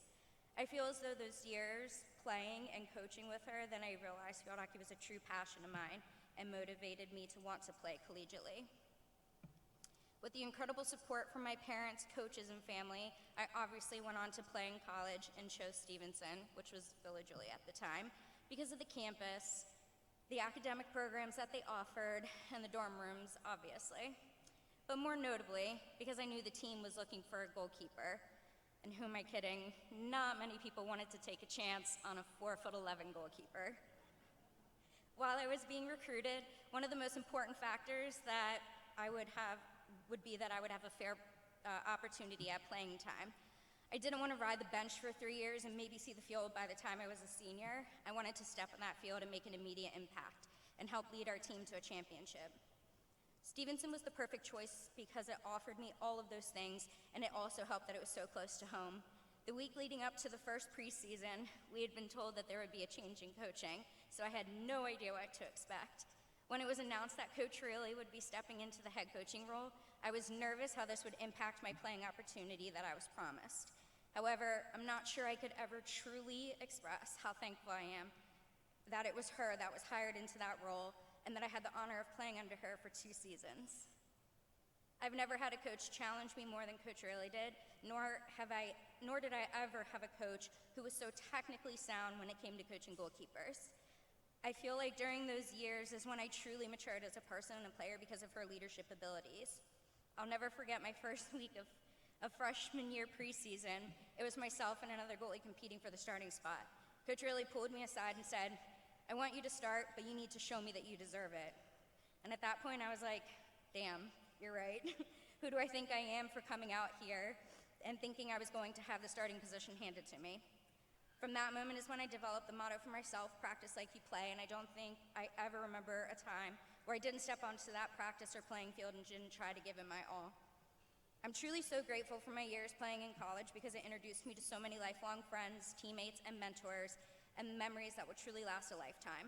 Everyone always thinks I'm crazy because you could ask me what the score of a specific game was versus a specific opponent, and I could likely tell you the score or my stats without hesitation. But then ask me what I had for breakfast, and I would literally not have any idea. I think it definitely went without saying that I loved playing for Stevenson. I lived and breathed game day, being out on the field with my friends, and letting all my pent-up aggression out on any player that challenged me one-on-one. I loved the fresh air of an early Saturday morning game and playing on the turf, knowing we had a tailgate after, and I could eat endless amounts of Miss Bauer's Rice Krispie treats. I miss being on the bus with my teammates, traveling to and from away games, whether we won or lost. I miss the sound of a stick against a ball and hitting the back of the cage to win the game, but most of all, I miss playing the sport that I loved so deeply for 20 years. I had a short stint coaching post-college where I went on to coach for about 7 years total at the collegiate level at local universities and spent 3 of those years as a head coach at Notre Dame of Maryland, and I can honestly say it is still one of my favorite jobs that I've ever had. Creating those relationships with players and learning about each and every one of them on an individual basis and how they all responded to different coaching methods, I wouldn't have given those years up for anything, and I'm so glad I was given those opportunities, but nothing will ever compare to what it felt like playing. I'm very self-aware that I would literally not be standing here today without everyone that I mentioned and then some. With the hope of not forgetting anyone, there are so many people I want to thank. First and foremost, I'm thankful for every single teammate I've ever had. In one way or another, they all had an impact on me and played an important role in my life at that time. I can confidently say I wouldn't even be standing here if it wasn't for them, and I would have never received the recognition I did without them playing beside me. I don't think I'll ever be able to describe how awesome it is to play with your best friends every day, but I know I wouldn't trade him for the world. I'm thankful for my brother Zach, who I have a 10-year age difference with, so he was literally dragged to every single game in practice while I was growing up and rarely ever complained. I'm thankful for my Uncle Lance, who when he would show up to games, would have the most massive, embarrassing poster letting everyone know I was his niece and how proud he was. I'm thankful for my Aunt Barb and Uncle Bud, who have supported me on and off the field for my entire life and would make it to as many games as possible, which I am eternally grateful for. I'm thankful for my grandparents, Mom, Bob, and Papa, who are no longer with us, but Mom would make it to every home game she could and would let everyone know it was her, with her loud, raspy voice, even with her tiny stature, which is who I get my height and aggression from. My Bob and my Papa, who lived a few hours away in Ocean City and could rarely make it to games, but would live stream every game and then send a follow-up email afterwards highlighting all of my stats. I'm thankful for Coach Gosnell and Terry, who never actually said it, but I'm pretty sure I was their favorite player. And I'm thankful that they have always kept in touch with me no matter what, and they are some of the reasons for my successes. I'm thankful for my sister, which many of you may not know, but she was a tremendous field hockey goalie herself. And I had the honor of not only playing alongside her in high school, but in college for 2 seasons as well. If circumstances were different and we weren't competing against each other and I wasn't incredibly competitive, she would honestly be the one standing up here today. She probably doesn't know it, but I think she pushed me harder than anyone ever did, and I'm forever grateful for that. Last but not least, I'm thankful for my parents. Telling you all how much I appreciate you guys will never be enough. They're my best friends and my biggest supporters. Ask any one of my friends, and they will go on to tell you about the shrine that my dad built in their basement of all of his kids' achievements. There you go, Dad. There's a billboard that you can add to the shrine. Almost 25 years ago, my dad was in a serious accident in which he was no longer able to work or drive and majorly impacted our family.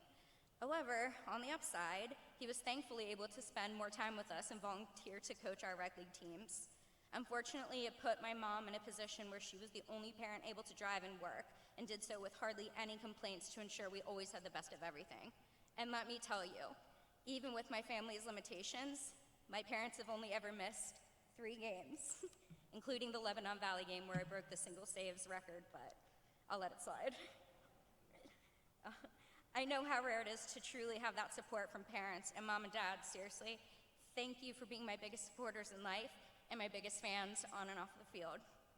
Thank you so much to Stevenson and Mustang Athletics and everyone involved for this amazing honor. It is truly one I will never forget. And Dad, you can also add this award to the shrine. Thank you.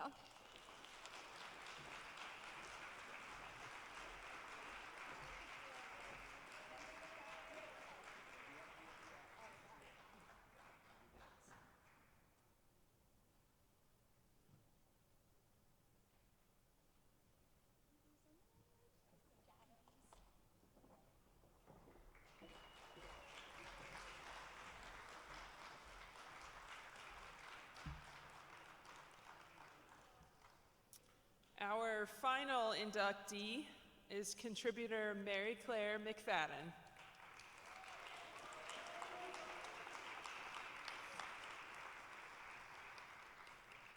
MC has dedicated over 20 years of service to the Stevenson Athletic Department.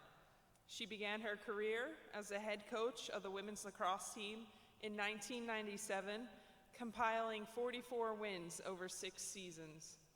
Upon the conclusion of her coaching career, she began strength and conditioning training for Stevenson student athletes and was promoted to assistant athletic director and head strength and conditioning coach in 2017. She also lends her expertise on GoMustangsSports.tv as a color commentator for the Stevenson men's and women's lacrosse teams.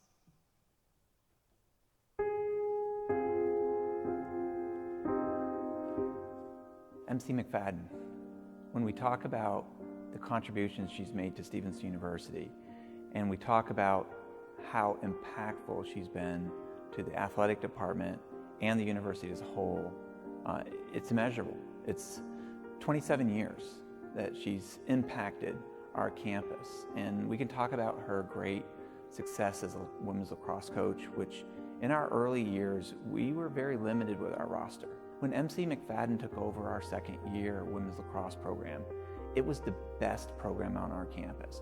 She was competing with her team, her limited squad, with teams that were Division I, nationally ranked Salisbury programs, and not only were we competing, we were winning. She set a tone and a tempo for us to grow and develop. But that's just women's lacrosse. When she stepped down from women's lacrosse, Stevenson couldn't lose her. And she agreed to stay on as an administrator and help us develop so many other parts, including strength and conditioning early on, our administrative pieces with meals and transportation and travel and all those things. But what she really gave us was that tremendous compassion to be really successful as a department. Her connection with the students and showing them that there's a higher level, and she's always produced a higher level for the students. MC McFadden would run with them, train with them, and condition with them so that we won the game of speed. We won the game of conditioning against these top teams. That mindset permeated throughout the whole department. If you watched her games or watched her practices, the energy, enthusiasm, and the confidence that she developed onto our campus as a coach and for our athletes was unbelievable. The biggest power is she's the glue. She pulls students in. She knows all these students' names, their life stories, their interests, and she loves them.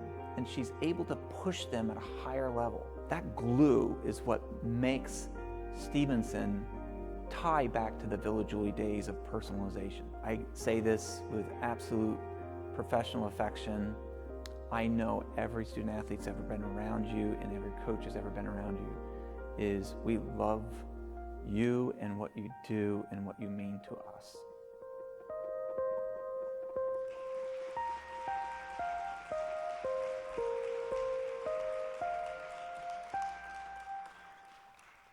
It is my honor to welcome Mary Claire McFadden into the Dick Watts Athletics Hall of Fame.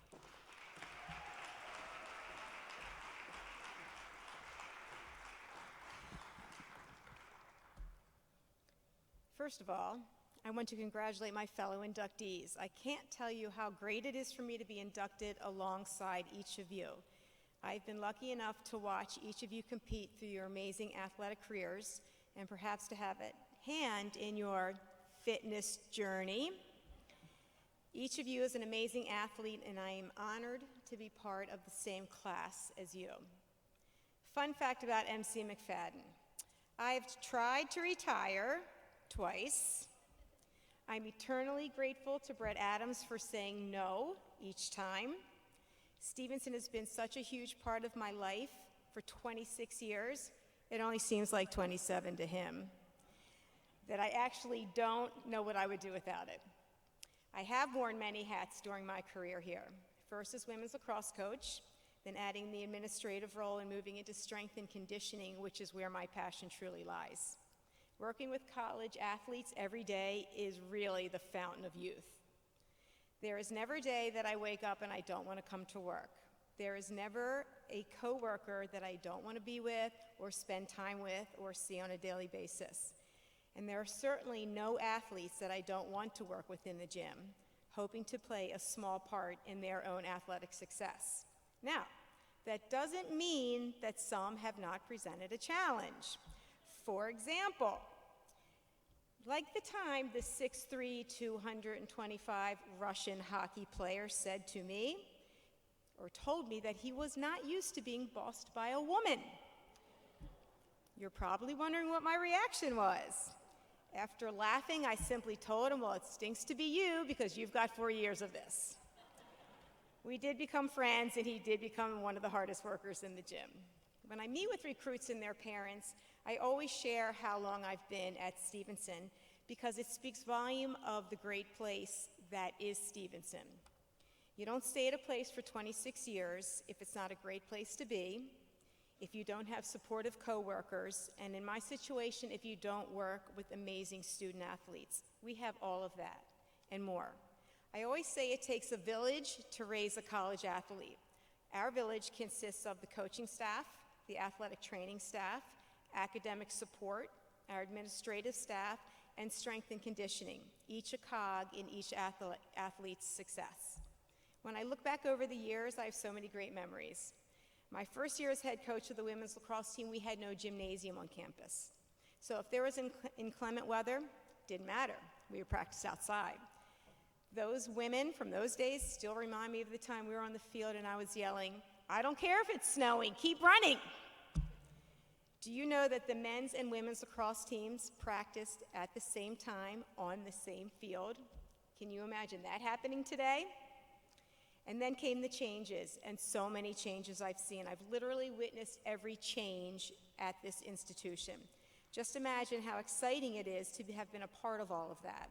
You all know what an amazing place this is, the great facilities we are lucky to enjoy, and the beautiful and ever-growing campus that we have. It's such a dynamic place to be.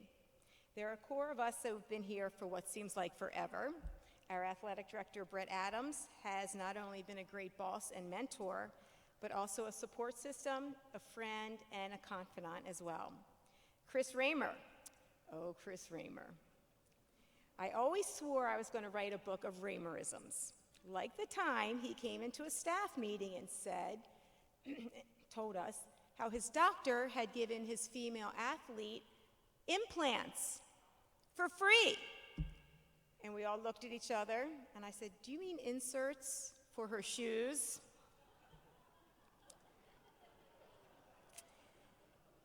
Fran Fiddler, who like I retired and never left. She's a great friend and has given me so much great life advice over the years. Carol Zimmerman and I shared a small office in the Village early days. She actually allowed me to have space in her office because the entire athletic department only had 5 or 6 offices in those days. We were cramped, but I learned so much from her, not only about Villa Julie, but about relationships, parenting, all the important things. Some of my favorite memories include bus trips with the teams that I coached, all of the laughing and being introduced to all the Adam Sandler movies. I've been lucky enough to travel to Germany with the women's ice hockey team and to Spain with the men's soccer team. My husband came and may have had the most fun of all because he was the only one not working. Do you know that there is a bar in every hockey venue in Europe, as well as every soccer field? And if you need directions, just ask Mickey McFadden. I've watched so many great games and athletic achievements, from our early teams qualifying for the NCAA tournament to many ECAC tournament victories and so many conference championships. From our very first football game to traveling with men's volleyball to the NCAA Final Four, and to watching our men's lacrosse team win a national championship. I also enjoy working on our lacrosse broadcasts, especially when I have to interview Paul Cantabene at halftime when they're losing.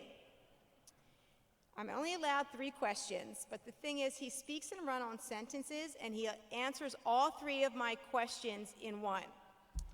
Kathy Raley, on the other hand, is much more civilized, and she actually allows me to speak. But in the end, it's all about the relationships. I work with some of my best friends who are so important to me. I'm still in contact with countless athletes who become friends after graduation. Watching them grow, get married, and have children, that is all priceless. My family is unbelievable. My in-law family, second to none. My children are so talented in such different ways. My oldest, Caitlin, coaches lacrosse at Maryland, where she was a standout athlete. We spent 4 very fun years watching her play lacrosse, win a national championship, as well as the Tuaraton Trophy. She and her husband are both unable to attend because they're both coaching lacrosse games. But they've given me the cutest granddaughter ever, Mackenzie Claire, and yes, she is another MC. Don't tell them that, though. My son, Mickey, who is with me tonight and is probably one of my best friends, started his collegiate career in Florida, but transferred home and graduated from Stevenson. I was able to hand him his diploma on stage. You can imagine what a moment that was. He is now an amazing recording artist based in Austin, Texas, and is, again, here with me tonight. I can't help but tear up every time I watch him perform. You'd be doing yourself a favor by checking him out, shameless plug. His stage name is Mick Marlowe, and he's got big things coming. Finally, my husband, Mickey, has been amazingly supportive. There were many days I was in the gym from 6 or 7 a.m. to 7 or 8 p.m. On those days, I would walk in the door, dinner would be ready, so that I could eat, go to bed, and get up and do it all again the next day. Without all of these people, I may not be standing before you today, so I thank each of you. Finally, I want to thank all of you for being here tonight, for supporting me, and for bestowing upon me this incredible honor. Thank you.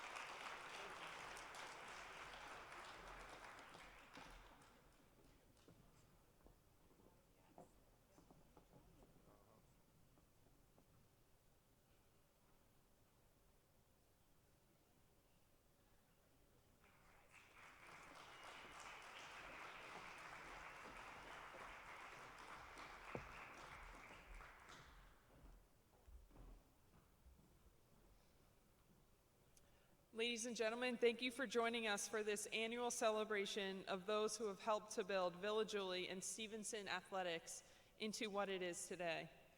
We ask that all of tonight's inductees come to the main stage for photos.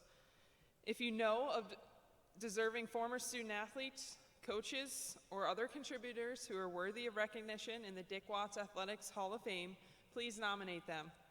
The nomination form is located under the Hall of Fame section on GoMustangSports.com. All nominees must have concluded their career in 2012 or earlier. Once again, thank you for your attendance at tonight's event. We hope to see you back next year, and please arrive home safely.